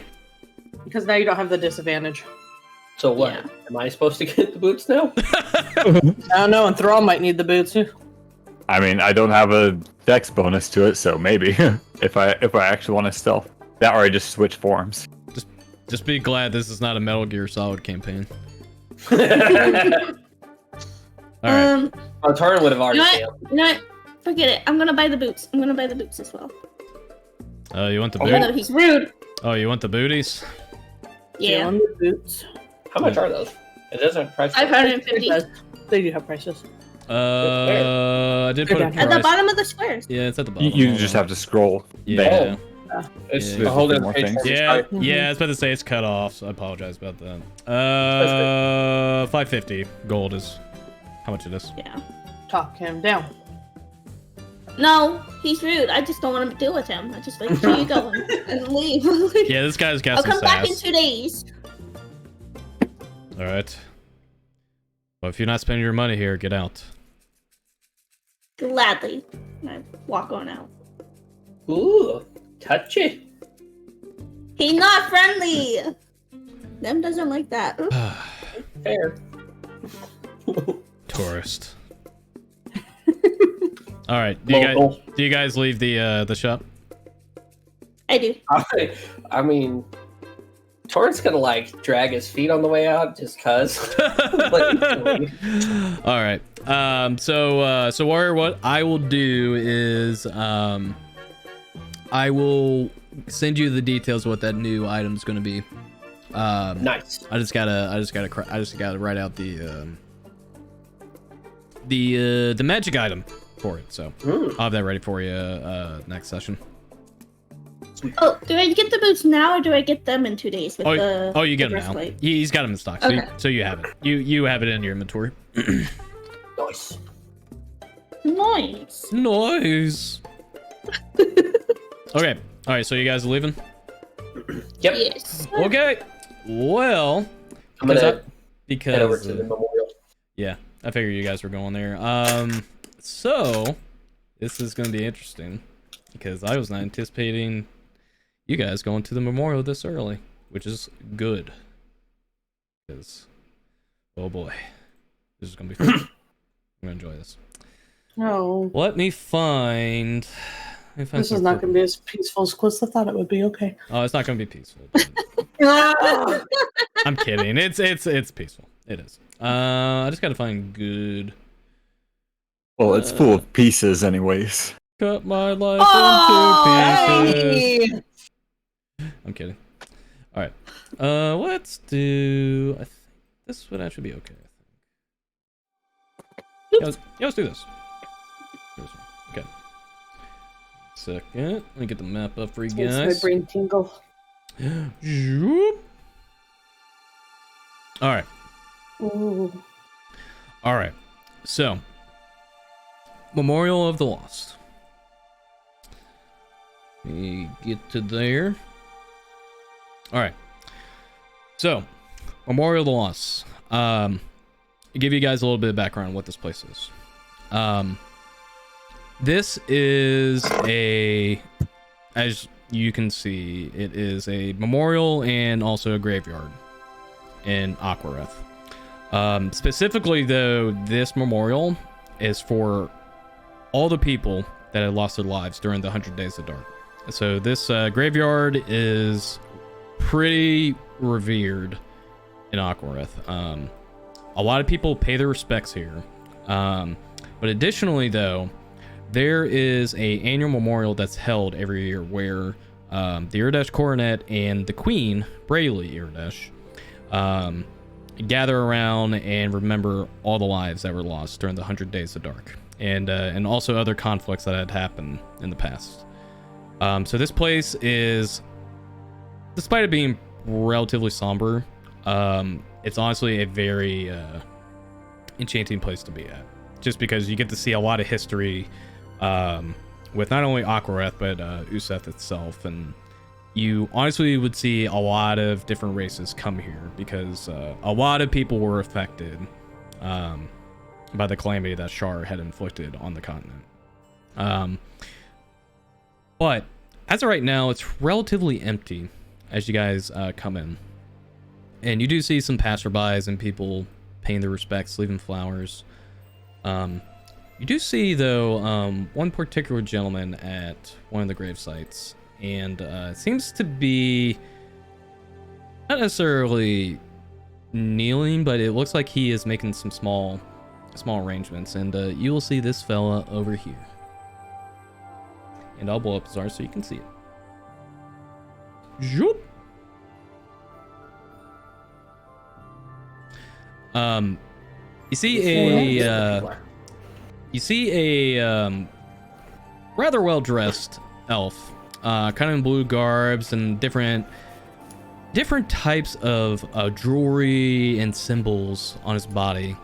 But it seems like he is tending to this grave over here. And I don't have tokens for obviously everybody, but you see a couple of people too paying their respects. But yeah, you're at the memorial now. So what do you guys wish to do? Are they on? They're on grass, right? The tombstones. And Yeah, stuff? yeah, they're on grass, Okay. and the gates are over here. Now the even though this is all you see in the memorial, this whole place is pretty big, but the memorial is pretty large, which is a little overwhelming for you all because seeing this many grave sites in this place is, well, you can see It's a lot. the lives that were impacted by the calamity. But yeah, what do you guys wish to do? I guess I'll move up here and start examining the statue. Yeah, I'll look at it too. You see the statue is that of a woman. Very tall. Has a very ephemeral, almost royal quality to her appearance. Make history checks for me. Ready?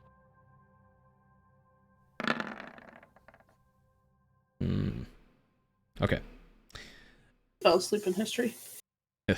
Too busy killing people. Yep. Enthrall. You would know this because you are a resident, or you would have been in Euseth long enough to know.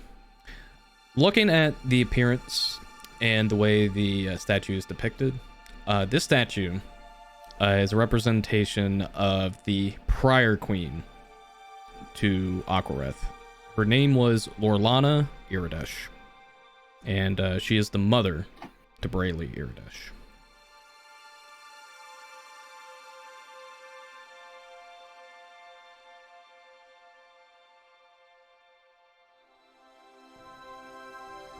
You do see this elven gentleman turn and look to you all as you're standing there. I'm amazed they're able to bring out the life in this of her. I can feel her royal presence just pushing on us. Admiring your sights, are you? Well, yes, actually. My people don't usually keep graves. We don't live long enough to. We actually live short lives. We live quickly. Yes. I'm aware. Even those that are gifted with long lives sometimes are cut short. Are there... It's nice to. Sorry, go ahead, Calista. I was just gonna say it's nice to see the dead be given respect. It's not what I grew up knowing, so it's nice to see this. This place has been tended for, well, years. And it's unfortunate for those that do rest here. Did not see our survival when, well, at least Euseth's fruition. Have you lost somebody you loved here as well? I haven't seen you before. I'm not from around here. Yeah, it's very rare to see a tiefling out this far in Aquareth. More or less a turtle as well. Yeah, no, I don't know that I know anybody here. Or know of anybody here, honestly. So travelers. Adventurers. Oh, I remember those days. I truly do miss them. I'm sure you have a lot of tales to talk about. And you see him actually float over the fence. And then step forward where you're at. Back up. You look fairly spry. I mean, So, just don't mind look you, he didn't jump over it, he magically levitated. oh yeah, I know. Figured, but I know. it's still. You There's know, still I was just saying he doesn't look like he's. If you want to go out, you still look like you've got vitality. Hmm. I appreciate the compliment, but my days are numbers usually these days, and well, my oversight of this place is more important than me desiring to hit the road again, but Or are you the keeper of the grounds? you could say that. A very beautiful place, Yes. even The even though jewel, what it represents. the jewel of Euseth. Aquareth has been many years in the making, all thanks to the Iridesh Coronet. Though it's not to say it's had its struggles. We're not just here to pay our wishes to the dead. We came here for a reason, it seems like.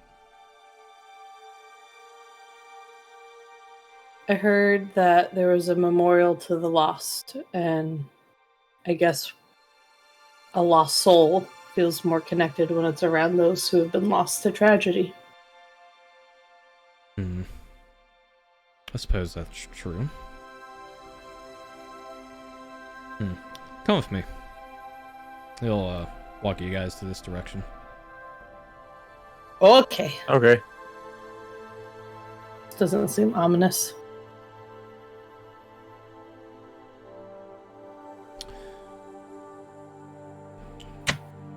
Lord Lana had many ambitions for Aquareth. She only wished for our people to prosper and, well, persevere in whatever dangers we dealt with.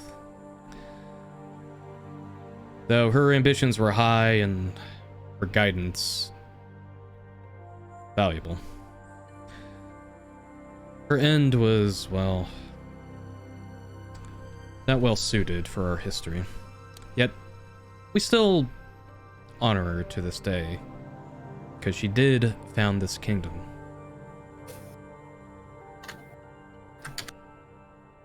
So, if you truly do have pity for the dead and their souls, it's easy to reflect upon it. But I feel like you're not just here to pity those that have been lost. Why are you here?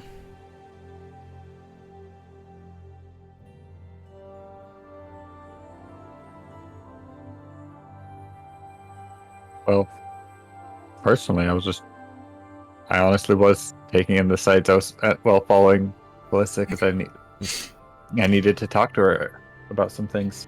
Oh, I see. So, forgive my rudeness then. following with my companion. No, I'm. No, If you have something to say, I'm very willing to listen to your observation because you No.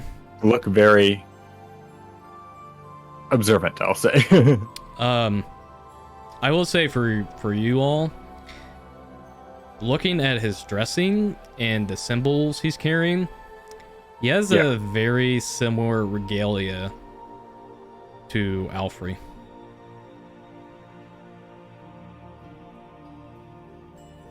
Very similar. Do you work with Alfrey by chance? Very astute of you. How do you know our Archon? Doing some work with him. That's why we're in town. Some work, huh? Well, if you're employed by him, must be very valuable to our kingdom. I never would have expected, though, a tiefling and a portal to be the one to aid him. Very different company he carries. Oh, does he not usually like other races? Not necessarily. I mean, Aquareth is home to the elves, and of course, the other denizens of Euseth. I just find it interesting that he give younger upstarts a chance to thrive, especially in the business he deals with. But that is not my place to say. He's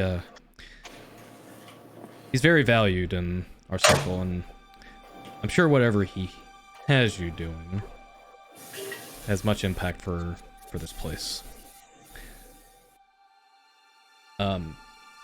You will see, though, you'll see an individual start walking to the west here. And you'll see this individual. Cloaked and garbed, almost hidden, but you will see the facial features of her. And this is who you see. I will blow up the art too. Fuck. Oh, is that the queen? Very pretty. Honestly, I hope we don't have a lot of impact in this area in particular, because that means more would be dead here. Never want to add more. Telling more stories of your Arlen. You'll see this individual go and kneel to her. Of course not. Sharing my respects. That's all. I see.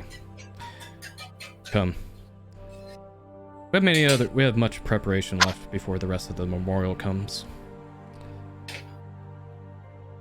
You'll see this individual turn and look to you all. Question. Do I recognize her from the statue? Well, The resemblance of the statue. make a perception check.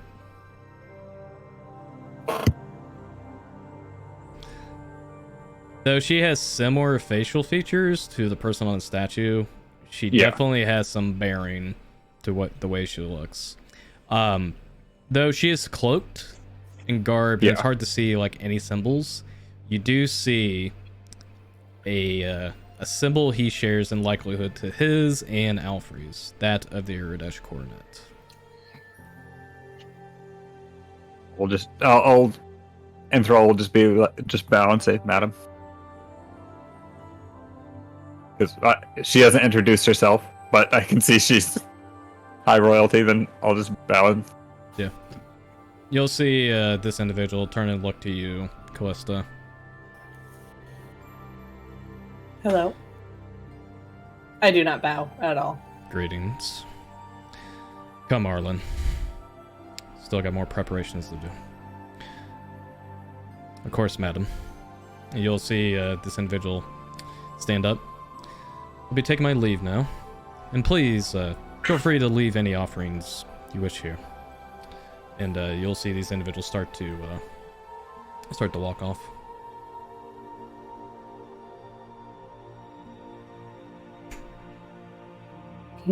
Think she's part of the royalty court, or maybe a relative. Yeah, I didn't like her from the moment she walked in. Oh. It never hurts to be polite.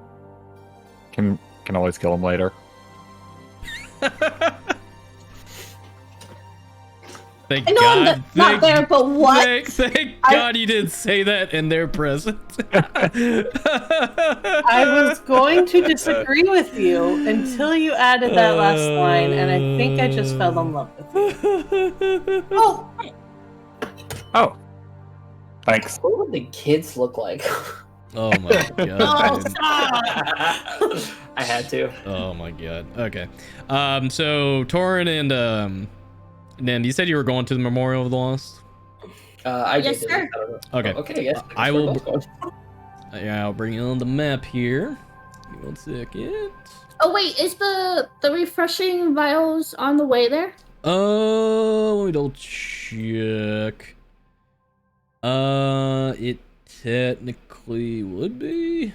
Let's We see. go this way. Okay, then I'm not going right away. I'm gonna make the stop first. Okay, so you're gonna go And then I'll refreshing vial. Okay. Okay.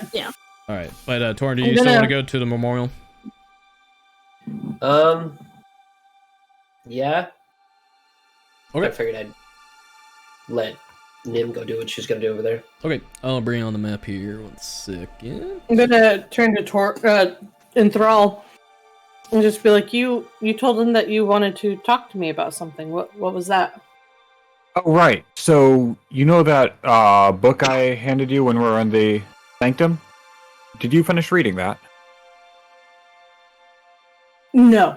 I read it, what I read to you, and then have not picked it back up. But I do intend to finish reading it. Okay, I was figuring we could, once we finish reading it, we might use we might use those as a bargaining chip to get into the observatory. Could also be a way, because I think they seem to be very rare books. So just to allow us to research what we need to research, they might allow us access to their library if we bring them rare enough books. Sorry. It's like, what is that spot on the map? And it's What spot? It's Torin. I was about to say it's Torin. Oh gosh. Yeah, you're on the map. You're on the map. You're on the map now, Torin. If you want to move. I was like, oh well, yeah, that's definitely an idea. It's like that's your comrade, bud. What the heck? Yeah, I'll pull the book up tonight and give it another glance over, and then we can definitely talk about doing that. That's a good idea. All right, sweet. Did you just go through the gate? You didn't. Even, the gate's up here. I figured he went through the gate. I'm not gonna give him shit about that. I mean, you would have saw him. He just walks by and doesn't say anything. You would have saw him walk by and go through here. Sorry, Torrent's got a thing about names. I know. Well, Callisto's gonna stroll go through the start graves. looking at tombstones too. Okay. Is there anything in particular you want to do, Torin? Not really. He's just kind of like taking in the sights. Like He's always had this thing about being remembered. So yeah, kind of and the thing you find very unique about these grave sites is you see these markings on the grave sites, and some of it is indicating potentially rank or even profession. The thing that's almost a bit sad seeing these grave sites is some of these graves that are next to each other, you'll see people that either would have been warriors or even well-studied students in the arcane, but you also see people that were just simple seamstress or even, journeymen. They just, they had a craft that they worked on, or even just people that had very simplistic lives. I mean, it's a bit jarring because you can definitely see the impact that the 100 Days of Dark had on this continent. And seeing how just even the ordinary were affected by it.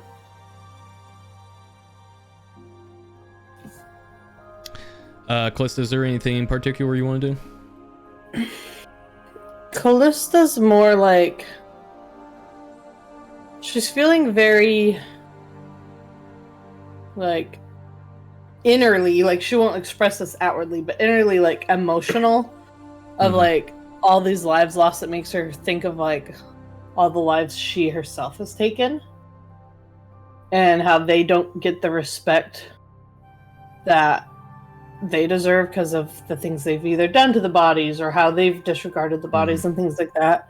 So she's just kind of going to the grave sites one by one and just like really taking in their names and who they are. And just, yeah. I would say go ahead and make a investigation check while you're doing that. Investigation? Why am I scared?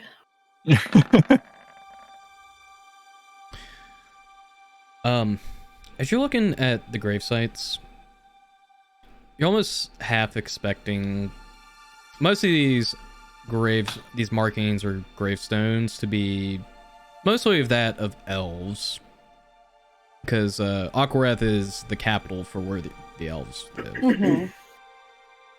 But as you're examining, not necessarily this area, but like other parts of the grave sites, you notice there's actually surprisingly a lot of variety of races of these grave sites, and surprisingly you get to one of that was a typhon.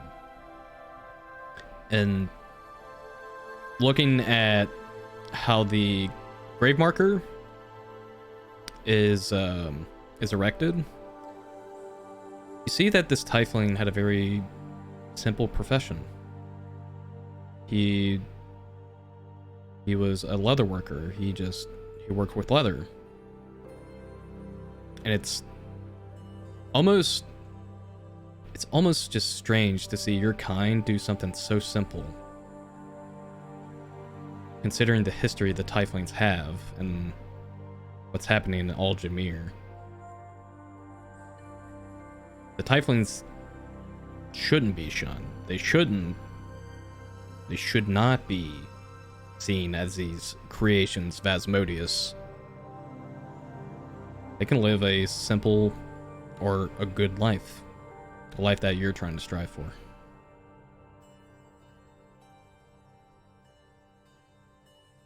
Okay.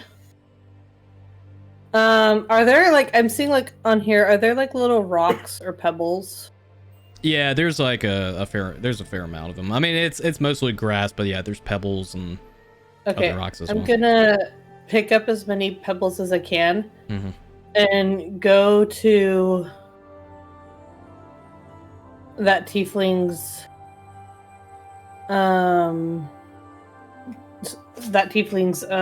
stone. Yeah. And just kind of not so it's obvious, but just small, spell out her name in a Ferris. And just kind of as a way to her past to rest with these people here.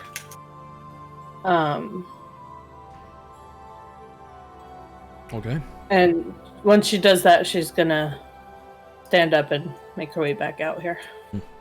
Good deal. And Thrall. I wanted to look at the offerings that are already set on the table. What kind of offerings are already set there? Yeah. You definitely recognize a lot of the flowers. You see the torch blooms, and similar flowers you saw at the garden at the halfling village. Yeah. And honestly, a lot of these flowers are beautiful. I would say though, make a nature check. All right. On these flowers. As you're examining the flowers and trying to figure out what the flowers indicate, what they symbolize, or what they personify, the flowers that are left on this gravesite, which you see the placard, and it's to Lord Lana Iridesh. The flowers, though, it almost indicates pity or remorse for her, which is interesting because you would think a queen that started a kingdom would be left offerings of that of, remembrance and reverence.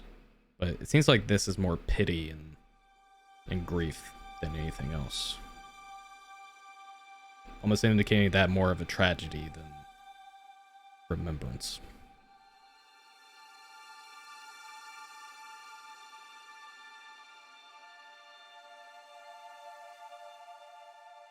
Well, he said about leaving offering, so I'm going to go ahead and leave 3 pieces of silver and 1 piece of gold. So like a crown with 1 on top. So just kind of set them down. Okay. No Go ahead and mark that formation. off. Yep. Go ahead and mark that off your currency. Okay. Were you guys doing anything, or was there something happening over here? You came up. I know. One last thing I did want to do was go check out the grave that I saw him at, just to see if there's any names that pop out to me. Just Yes. Oh, Oh boy. So, someone who actually has connections here. yes, you will get to the gravestone, and you will see a name, and you see the last name on the gravestone, and the last name is Tigeria. Agiria. Yes, the very same name as the Tigeria Circle.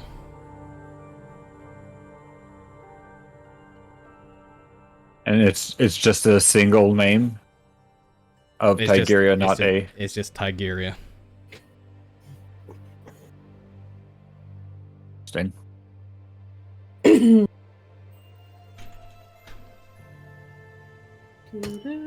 Okay. All right. So, Well, I don't have anything more I'm doing here that I know of. Maybe I'm doing. Yep. So I know Nim wanted to go shopping for some alchemy. Where do you guys want to go next? Were you done here? You came up to me, so were you gonna say something? I don't know. We spent a lot of time over here. It is just like we can move on to nerdy over there. You know, I'm eating my equivalent of popcorn watching you guys. So Oh, okay. Have time then. I heckin' love RP sessions. All right. Right? All right.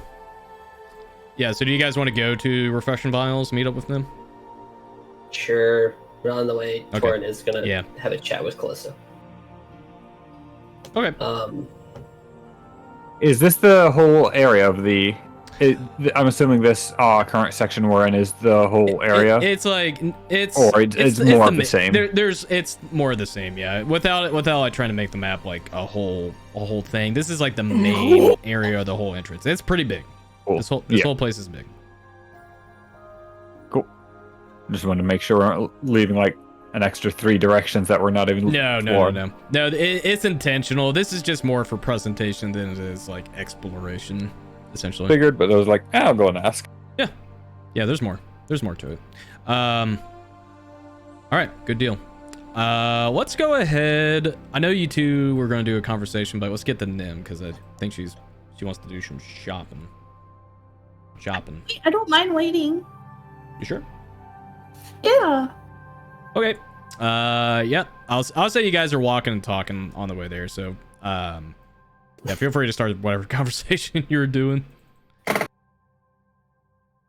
So, Torin's gonna come up to Callista and he says, "I have a bone to pick with you." Here we go.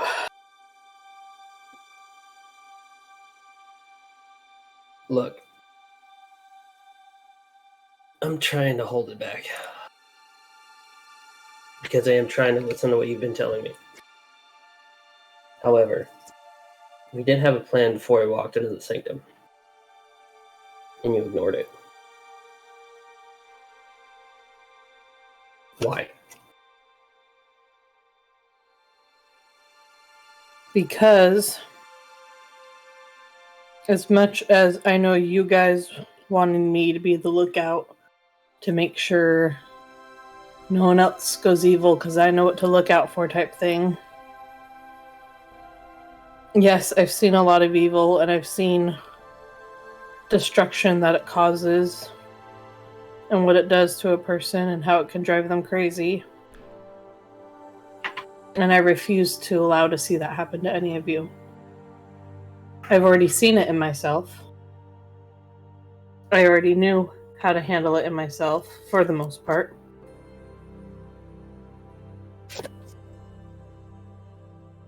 You know, I keep hearing I, me, my.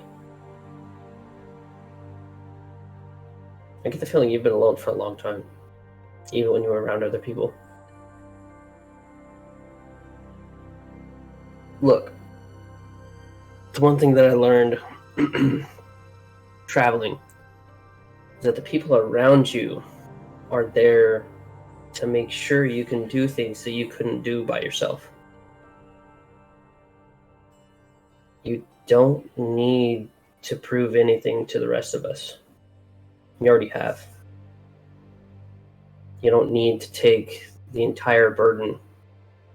As much as you are afraid of seeing us go down that road, the fact that you have been down there is the reason why I want you to stay as clear-headed as possible. So that way you can help us do the things that we could never do by ourselves. So next time, don't think about me, what I can do. Think about what all of us can do. That'll help keep all of us alive.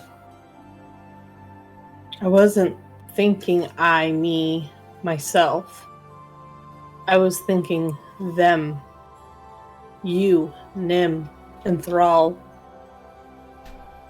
I don't make sacrifices. I wasn't taught to be self-sacrificing. So what I did back there was the closest I've ever come to laying my life down for people. Other than one other time, but we're not going to talk about that. It wasn't a pride. I didn't want to say, look at me, look what I can handle. I wanted to say, look at what you don't need to handle. I'm not putting that burden on someone else when it's already on me and has been since I was a baby. What I'm trying to tell you is you're not putting a burden on people who are already here helping you. So how about let us carry some of that burden that you've been carrying around?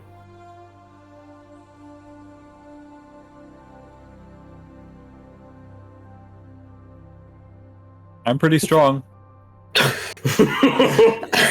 Just torn in the back.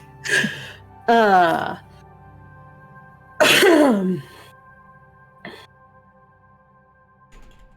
don't know how to do that, so I don't make promises. But I will think about it. Okay. Just don't get pissed at me when I do it for you. You don't walk ahead. Don't get pissed at me when I spear you with your own trident. I'm not that flexible. Anyways. Wow! You got it! Alright. Got him good! You got him! Alright. Okay. Dirty. Alright. Let's go ahead and let's get Nim ready for refreshing vials here. Oh my god. I gotta RP this guy now. Oh jeez. Oh, bring out all your favorites. Interesting. Oh boy. Now I'm excited. You could have told me that. That would have been like, nope, me first. Oh boy. All right, hang on. I gotta break out. Now all the focus is on you. Some music for this part. Oh god. Oh, uh-oh. Gotta do this guy. Ooh. All right. Custom track.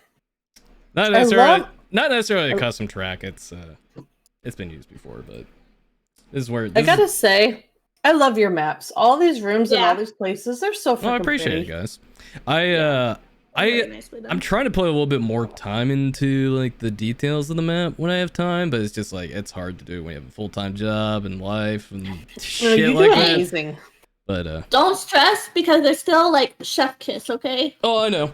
I love doing it. I'll still do it. This is how I have a little bit more substance to the campaign. So, anyway, let me mentally prepare for this.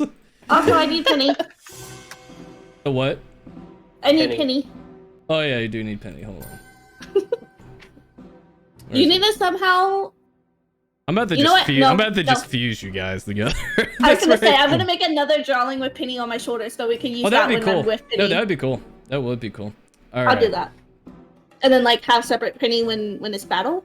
Would that work? Yeah. I was about to say that would Okay. work better. Okay. Okay. So, refreshing vials. Yeah, so you ask around town where it's at and people point you in the right direction, but some of the people were giving you strange looks when you were asking for directions. Like, not necessarily like in a bad sense, but just like, oh, you're going that place, huh? I was gonna say, are they giving me the bad look or are they giving Penny the bad look? It's Because I pity. understand a lot of people are like It's pity. confused. It's definitely pity. It's like, oh, she's going there, huh?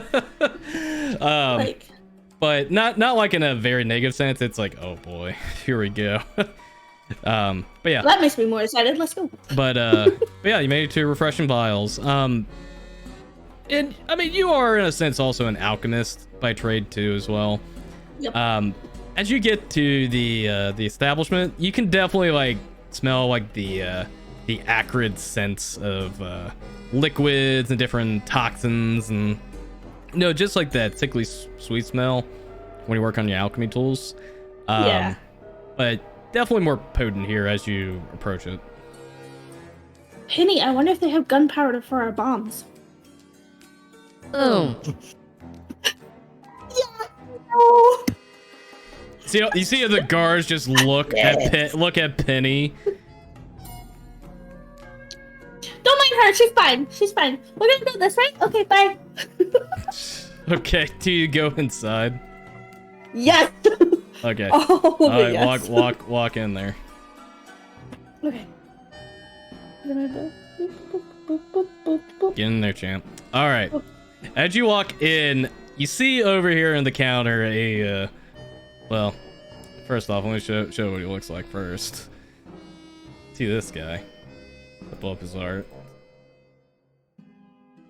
You see a half-elf in alchemy garb, with goggles, and it seems like he is tampering with some sort of substance, and you'll just see him go, "Oh no, this is not it! No!" And you just see like all these vials and potion bottles just clang onto the ground. No, wait, that's not it. Wait. No.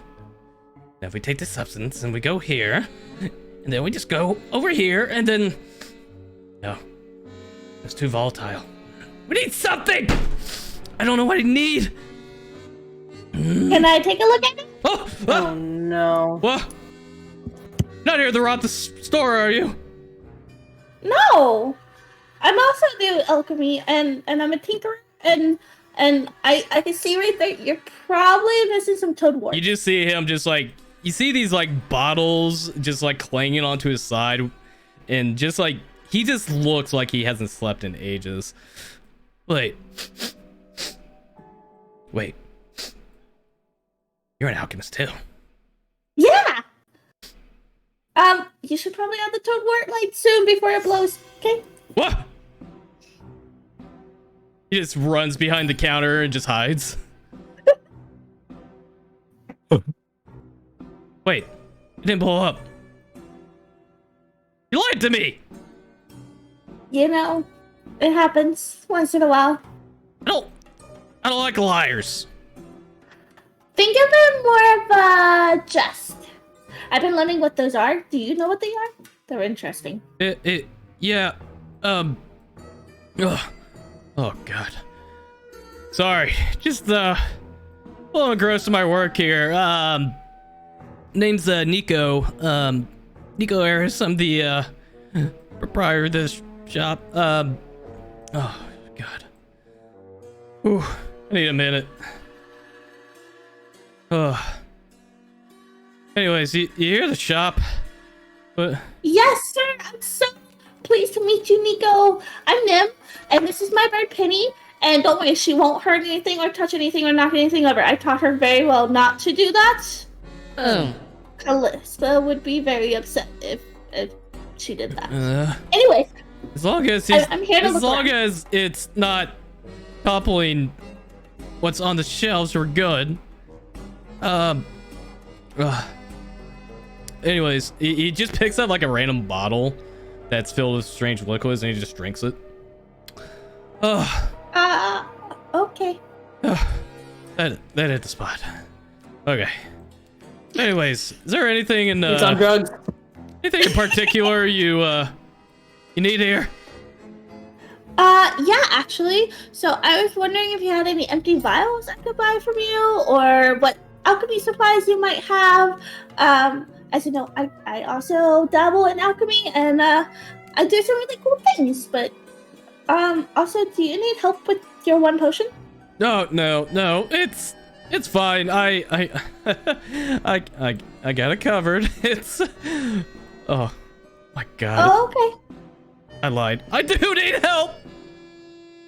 What can I do to help you? Hang on, I'm trying to just come to the table for a minute. Oh.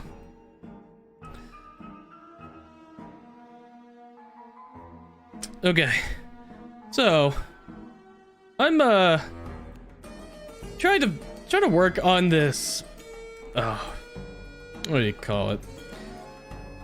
There's this elixir that I'm trying to make for Iridesh Coronet. You know, for the purposes of emergencies and, you know, to be able to, you know, have a patent for things that, you know, they can pay me good money for, because that's how I get the money here. You know what I'm talking about. You know, you need that money to survive. And I completely understand. Yeah. Completely understand. But what they're wanting is impossible. How impossible? They want an elixir that supposedly would be able to make them resist any sort of force, damage, element, you name it. That seems well impossible. But I had this idea. What's a material that's hard, slightly brittle, but causes enough force to where it makes it resilient?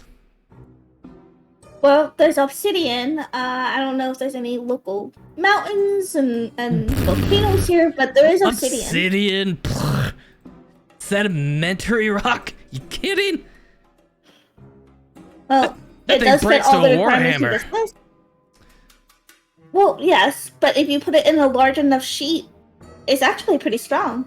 I was thinking a lead compound.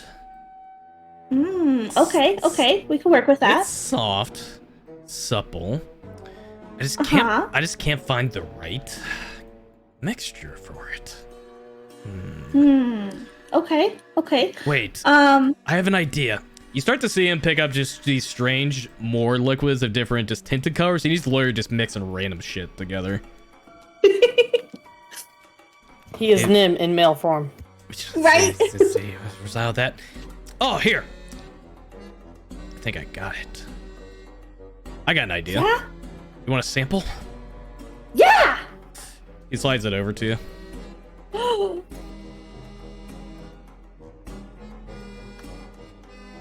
Drink What do I it? call this?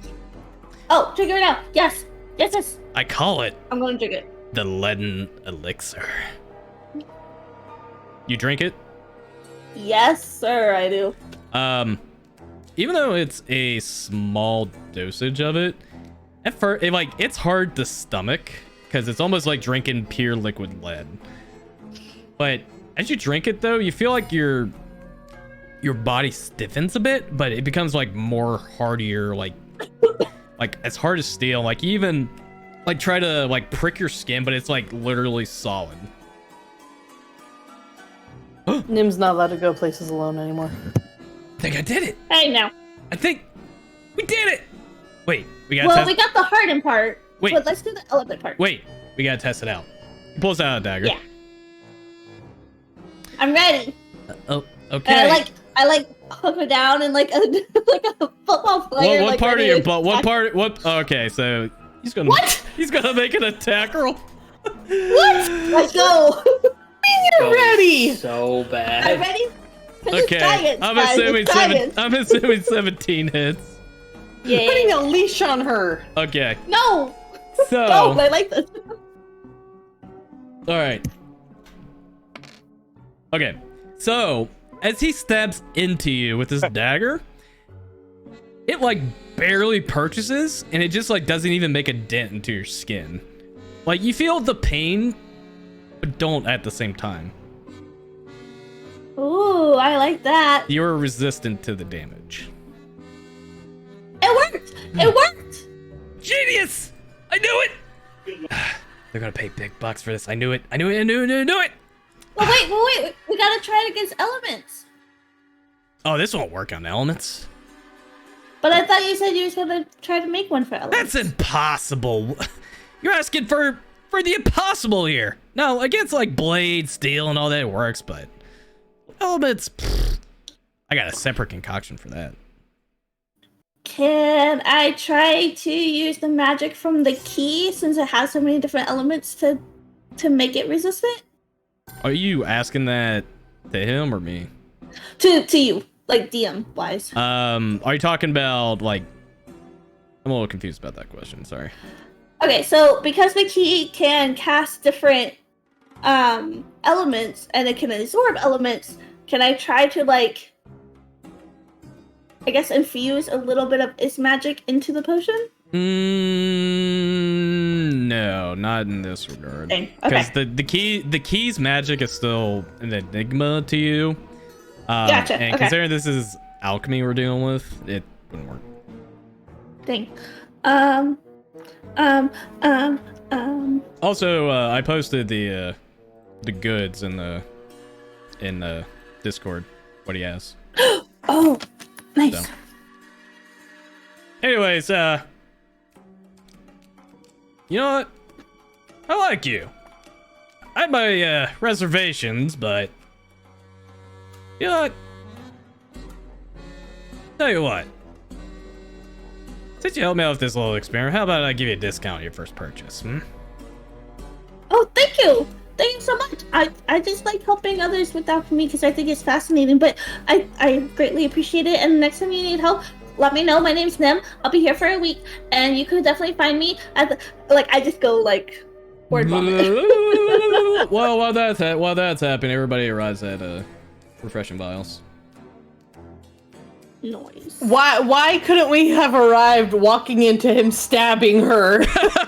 I mean, the time. I mean, considering the time frame, it would have made sense, but you guys were out there for a while, so. Can you imagine if we walked in and Dude, that would've she's been just standing there and he stabbed her? Don't kill him.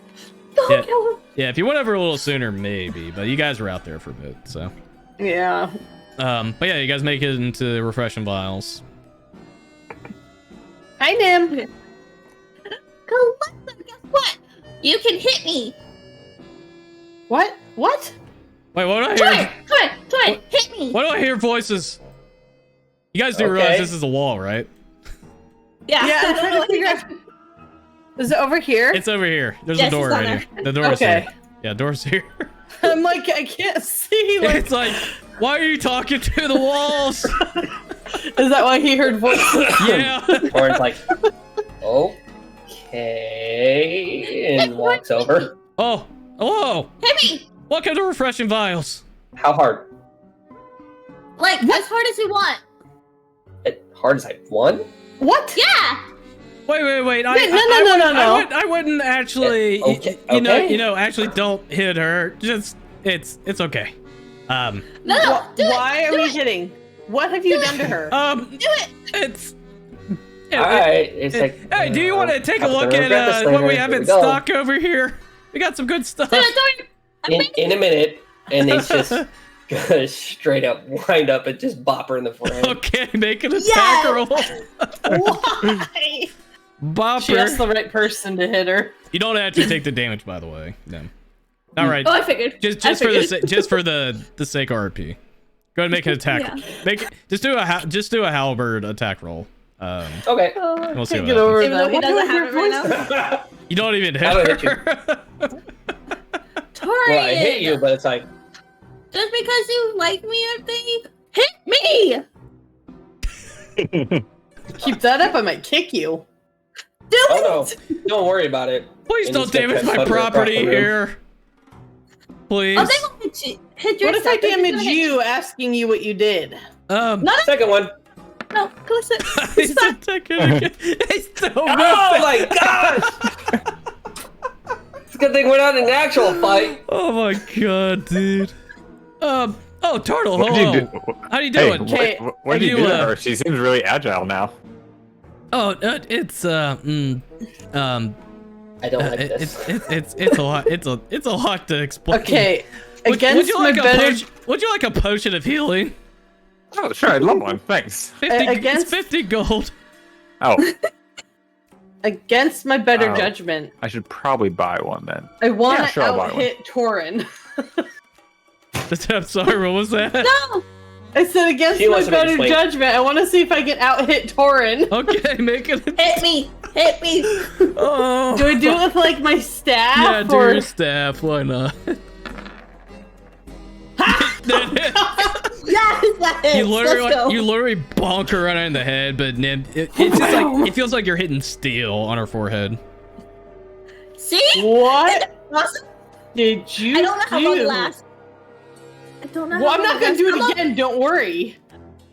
The Can I effe- try to pick her up to see if she's heavy? Yeah, you can if you want to.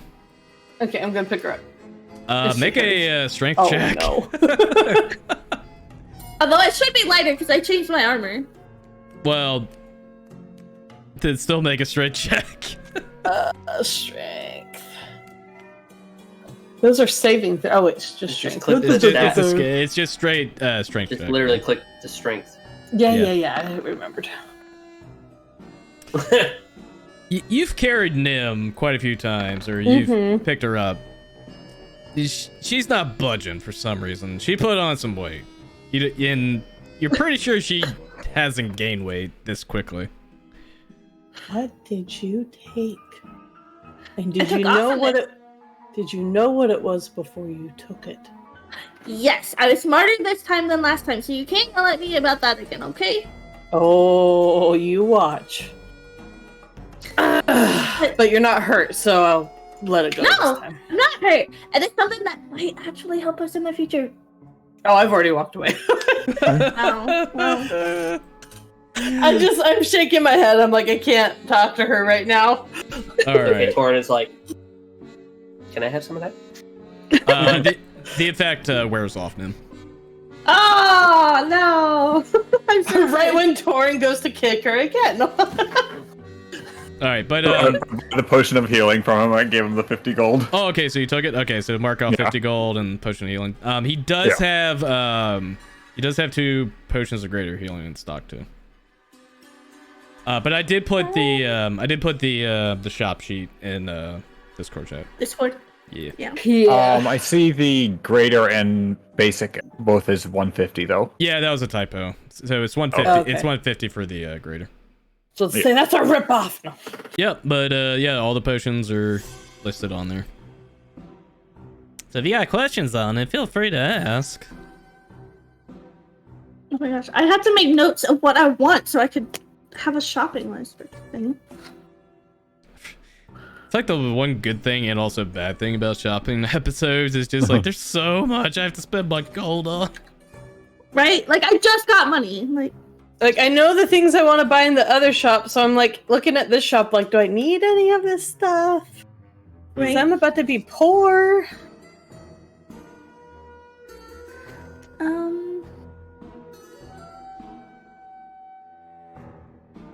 Is that what she drank, the leaden elixir? Yep. Mhm. Yep. That's a homebrew special for me. I like it. It's actually it's an inspiration from Dark Souls 2 because there's a or not Dark Souls, sorry, Elden Ring, because there's a potion you can drink where you turn into blood. Yeah. It's leaden aromatic, Yep, that'd be it. which is weird because it's perfume. Yeah, I know. It's like drinking perfume. I know. Try it out. That's Ooh, I exactly like that what it revive is. serum, but not for that price.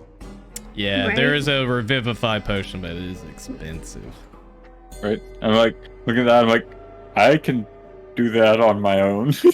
You need a diamond, though. You need a diamond. That is true. You do need a diamond. That's what Callista's Okay. doing. She's looking at things like, oh, I like that. Oh, not for that price. Like when you see something at the store, you're like, that's so cute. And you turn it over and look at the tag and you're like, but not that cute. Yeah, not that cute. Yeah, basically. So, Unfortunately, I if it's very rare, then it's going to be a little bit more expensive. But Yeah. it's there nonetheless if you want to sink into it. so I am gonna spend 250 gold, and I'm gonna get 1 greater healing and 2 potions of healing. You got it, champ. Go ahead and put those in your inventory. Mark off your gold. What if since he's a crackpot, I try to slip a potion into my pocket? No! I'm not going to do it. I'm not going to Excuse do me. it. I mean, you I like can. Listen, stop. I'm going to stop. All right, none of the party members say anything. Shut up right now for a minute. If you want to steal, by all means, feel free to. I'm not gonna say there isn't any consequences though, because this guy's fucking paranoid. But You think? but if you want to, you can. You're gonna have to roll for it, 100%. But I like Nico. Okay, won't let her see it either if I do. Well, Rude. it depends on if they got a passive perception for it, which there's only one person. Well, there's actually 2 people with pretty good passive perceptions. Yeah, I'm setting on what, like 15. Yeah. I'm setting on 10. Yeah, I think Torrin's like 13 or 14. I'm 10. Oh, never mind. I'm sitting on 16. Yeah, I was about to say. It's up to Okay. it's up to you. It's up to you, Callista. Mine's You do what you 14. want. I'm thinking about it, okay? Either way, if anybody else wants to do some more shopping, let me know. Okay. I would like to talk to Nico. Oh yeah. What's up? So, Nico, how much would it be for the empty vials? Oh, that. For like 3 of them. Oh, 3 of them. That's just silver. Okay. And do you have any like spare ingredients that I might be able to replenish my pack?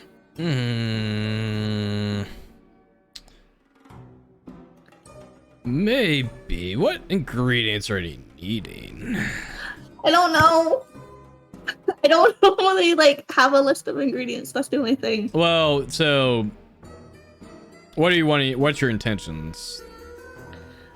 So when I go to use alchemy supplies, I could actually use them. Oh, I mean, you have a fair amount of supplies that comes with it because of your tools for the right job, anyway. Oh, okay. Okay, so I should be good there. Yeah.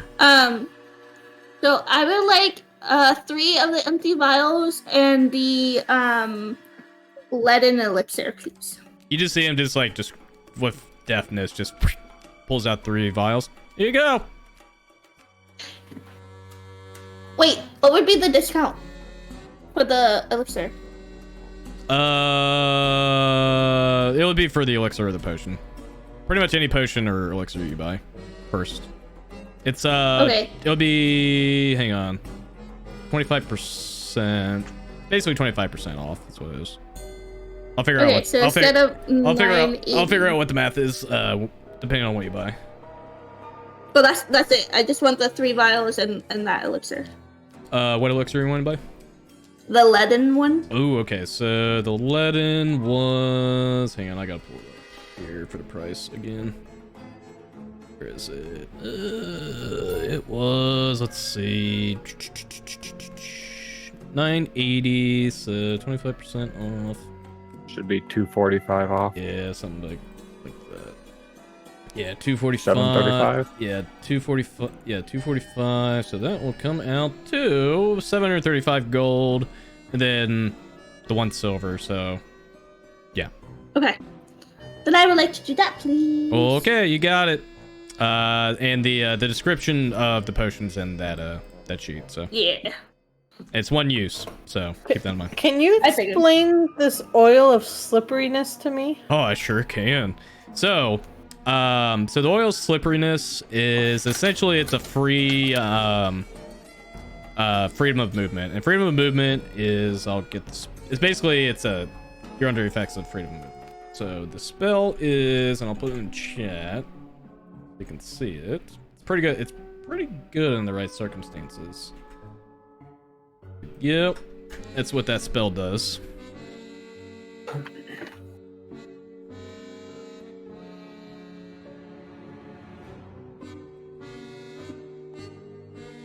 Okay. Yep.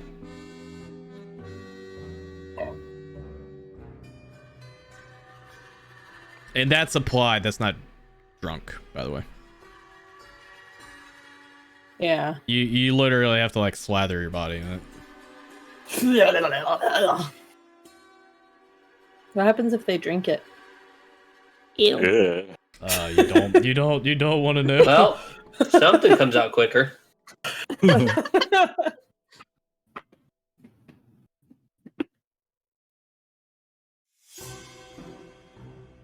You wanna buy it? No. No. Okay. I want to see how much money I have after my other encounter. Your other ink at what? I want to go talk to the elf. The elf? Oh, yeah. Look, I saw a flying broom. I need to be a witch tiefling, okay? Yeah. Okay. All right. Anybody else want to buy anything from the store? I'm broke. I'm broke. Well, Is it- next time, don't be broke. Don't be broke, dude. Anybody buy anything else from the shop here? Going once, going twice? No, I'll probably have to come back after I find out how much gold I spend other places. Okay. Let's go ahead. We're getting close to time here. So we're getting, it's like around evening, so your first day is going to be pretty much done here pretty soon. So, do you still want to go to the spell counter, Calista? I mean, we don't have to do that today if we don't have much time. We can do it. We can do it real quick. What? It'd be about 10. It'll just be 10-15 minutes. So. Oh, let's bring it back over there. Let me go grab that. Who's going? Is anyone going with me? Oh yeah, no, I still need to talk to the fella. To the The failure. fella. I will Here. not, because he was rude. Yeah, it was pretty. I will remember that he was rude. Oh, this is gonna be good. All right, let me go ahead and switch over. Bup, bup, bup, bup, bup, bup. All right. All right, you made it.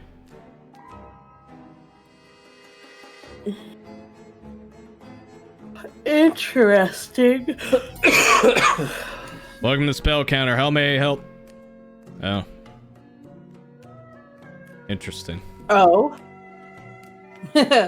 Funny, that's what I said too. You got money? No, I walk into shops just for the fun of it. Yeah, I got money.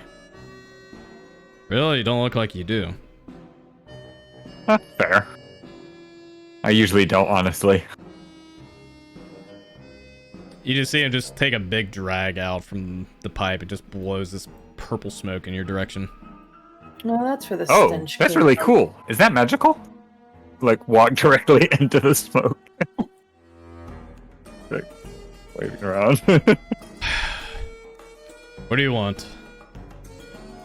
I'm not quite sure. I'm actually... Oh, so first off, Valgus actually sent us over here. What kind of sent us over here? I asked who was a reputable blacksmith and for just selling goods in general. Vilgus. Really? Yeah. Yeah, he sent us your way. He... That man owes me so much debt. It's not even funny. Oh, really? Yeah, he lost. He lost 2,000 gold to me in poker, Oh. and he hasn't paid it I can back. see that happening. Yes, I know. Anyways, you buy anything or what?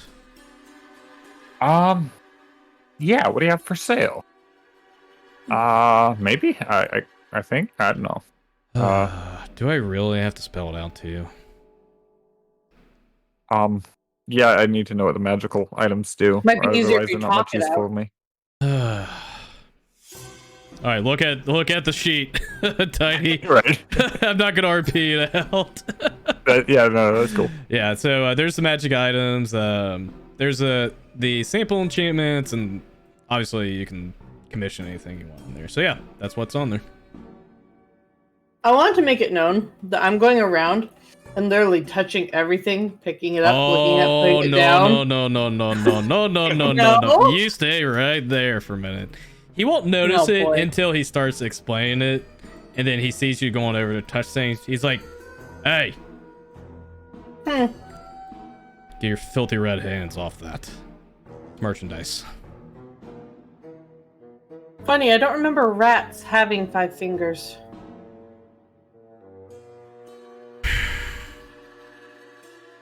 You better be glad you got the money. Was that... I'm sorry, was that supposed to be intimidating? He literally just puffs the biggest purple haze into your face. Better buy something now, or I'll call the guards. Do not touch. Only me only. Okay.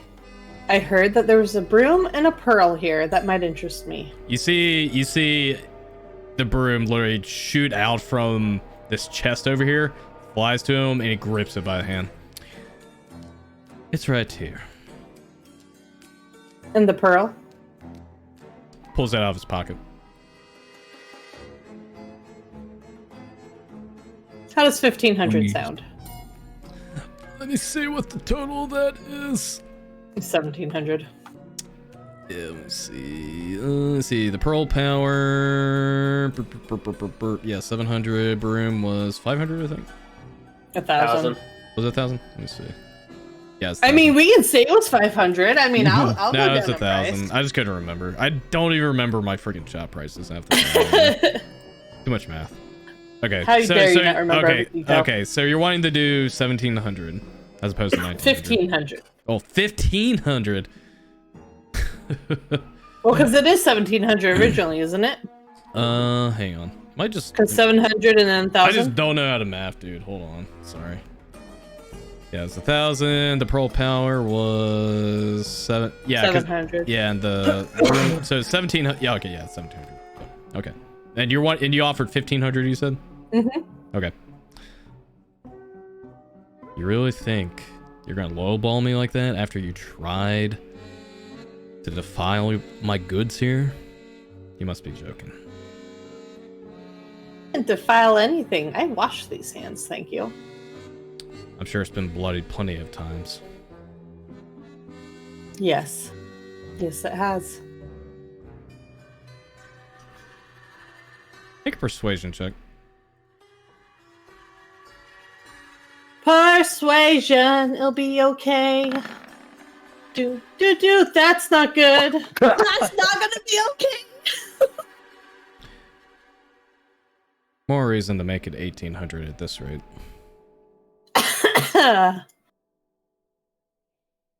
Look. Either take it or leave. How about 15 and I never come back? 1,700. 16. Could always just make it 2,000, you know. You could, but by the dust in this place, it looks like not a lot of people do a lot of shopping here. No, this place is pristine as hell. It's not dusty. It is well kept. He sends the broom back over to the trunkard over there and puts the pearl back in his pocket. Well, if there's nothing else to discuss. You're not gonna get him. What's this on the table behind me? It's just like a floating glass orb, and you see that there seems to be some other trinkets inside this little container. Okay, go back to Enthrall. I have thinking to do for a second. Okay. Uh-oh. All right, Enthrall. What do you need? What are these rocks? Oh, these right here? Oh. Are you asking the that to the iodine shopkeep? stones. Yeah, I'm asking him about the iodine stones. Are you being serious right now? Yeah, I'm curious how what they actually do. Like They're glint stones. They're for enchantments, you dummy. For regents to make magic. No. This one, this iodine stone. Oh, this thing, and he'll mutter some Sure, he can words, touch it. and he will float it in your direction, and it'll start whirling around your head. Yeah, it's an ion stone. It's my only one, sadly. Wait, can you use multiple at once? Just one.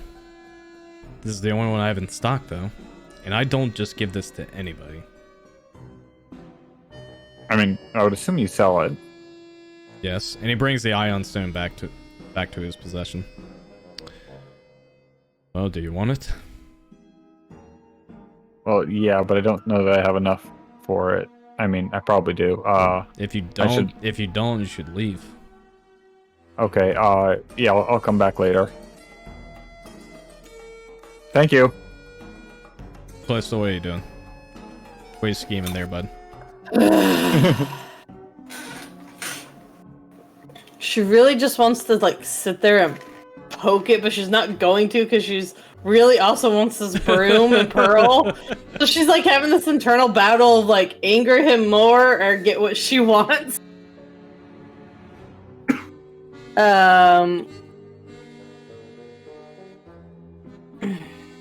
Fine, 1700. You see the broom start to hover over here in front of you.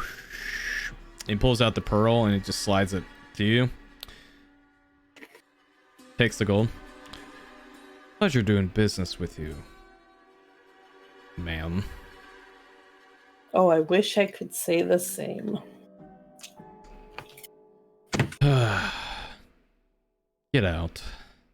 He just puffs a big drag and purple haze goes in your direction.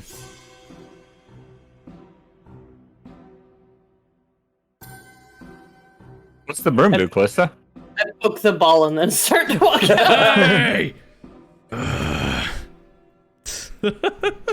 Sorry, forgot my bloody hands weren't supposed to touch things. Bloody devil! And don't you forget it. Alright. I do. It makes me fly! Oh, really? Wait, can I try it? Oh no. Until I try it first. How much do you weigh? Too much? Yeah, I was about to say. You're Let's say that thing can do like 400 pounds. Don't You're like, what? break 3 my bucks? broom. you're It thick. holds up to 200 pounds. No, up to 400 pounds. Yeah. But it's reduced by 30. It's reduced speed by 30, I think. Yeah, well, carrying So over reduces to 200 30. pounds, it's reduced by 30. Oh, yeah. It becomes 30 feet. Yeah, so if you're Yeah, no. over 400, sorry, bud. No, I'm a base of 500. Yep, yeah. So you'd be sitting there like, well, why is nothing happening? It's not doing anything. Yeah, you're yet, literally just so- sitting I on think the it's ground with the broken. broom. Some of the citizens are just seeing this display and they're like, I swear, turtles are just not right in the head. I think he ripped you off, Callista. It's not doing anything. I think your shell's too much, Torin. I mean, Thrall, sorry. Oh. I mean, it is a big it is a big shell. Can you take it off? No, it's very. I'm very attached to it. It's very attached to me. That would be very shivers a little uncomfortable to take it off. Ouch. I always wanted to know, so, you know, best time to ask. Nope, we're very attached to each other.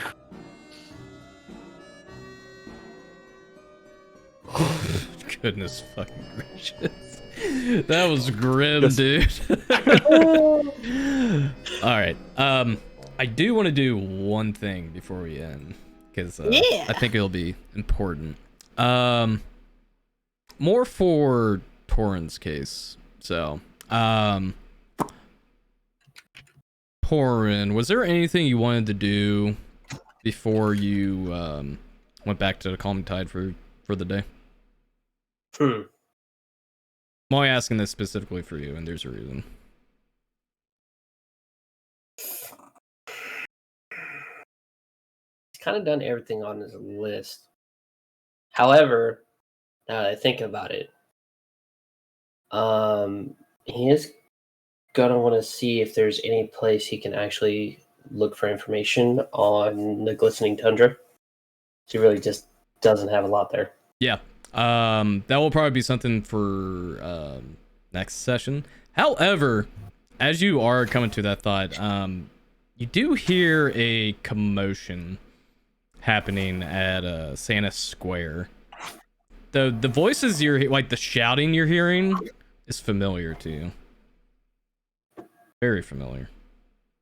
Ooh, Very, very familiar. that's too good to pass up. He's gonna go over there. Okay. Well, as you head over to Santa Square, you start to hear like a commotion, like a gathering of citizens, the crowds, and everybody would see this too as well, but just for the sake of time, Torin will be the first one to see this. Let me go ahead and transition over real quick. Second. And get you on the map here too. Are you enjoying that image waffle?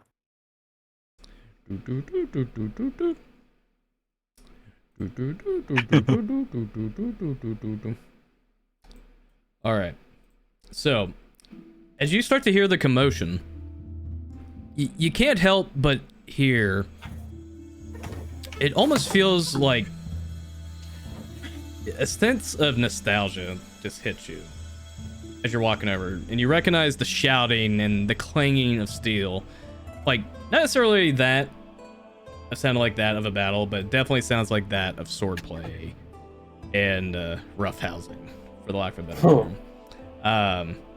But as you get over to the center of Santa Square, you do see a large crowd gathering, but you do see also guards gathering on the outside, just looking like with concern, but not necessarily with their weapons drawn out.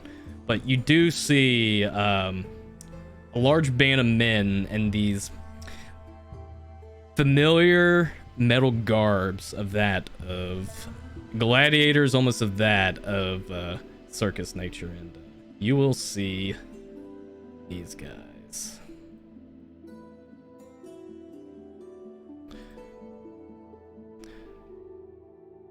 All right, men, from the top now. You ready? That's what you would see. Let's see. You start to see. Oh my God. You start to see this man, well-aged, long beard, various tattoos. I'll pull up his art so you can see it. Oh, you can't see it because of the damn guard. Oh, whoops. Move that out of the way. Ooh. Very nice. But you do see a very familiar mentor. And as he's about to prepare to well, do what he does, he looks in your direction and he's like, wait, I'll be. Is that my wyvern I see? Of course it is, you ugly old bastard. Who else would actually appreciate you, Tertius? He just slaps your shoulder like very heavily, like a very strong grip. I'll be.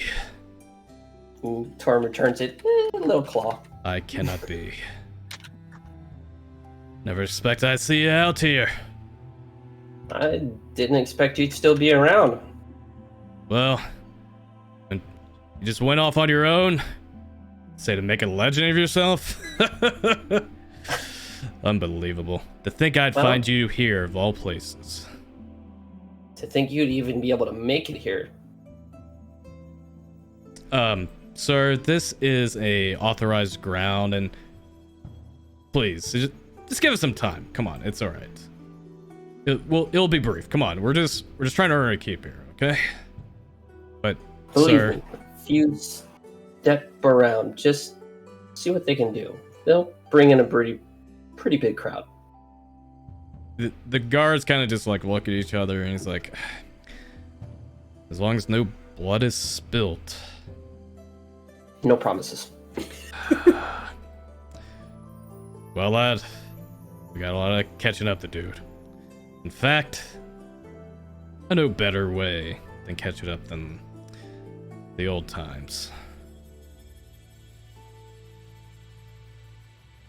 Are you ready? Absolutely. Give me some time. I'll change. I still have the costume. Oh. I know you're plenty capable. Come on, let's go. And that's where we'll end the session tonight. Torn background! I know! We've all been waiting for it, and it's finally happening. There we go. Awesome. Good deal. All right. A good session, guys. Also, apparently, I forgot it was daylight savings because I looked at my clock. I'm like, wait, it's 1:30? I thought it was 2:30. I was like very confused for a minute. Is it really daylight savings? Yes, I was about to say today's daylight savings. So I was like, wait, why is it 1:30? It's so weird that it's hit for you, but it hasn't hit for me yet. Oh yeah, that's right. I forgot you guys are in different time zones. Oops. Yeah, it's only 11 p.m. for us still. It's only 11 p.m. What the? Anyways. So Gare Bear and I are on the same time zone at this exact moment. Nice. Technically, I guess.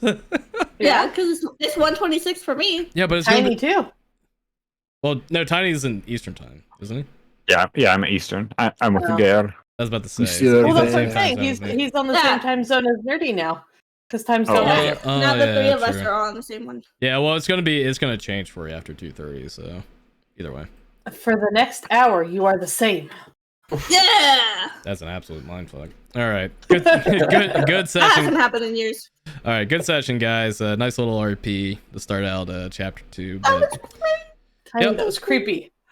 yeah. So there'll still be a lot to do, but there will be some other planned encounters, such as this one. This was definitely a planned encounter for Torin, but I figured this would be a good time to bring this up, and he can do what he needs to do to catch up with his old mentor. But Ernest, we'll probably do a few more sessions in here, and then we'll probably have you guys off to the seas for a while, because the journey at sea is going to be a little bit longer than it was the last time. No, so. great.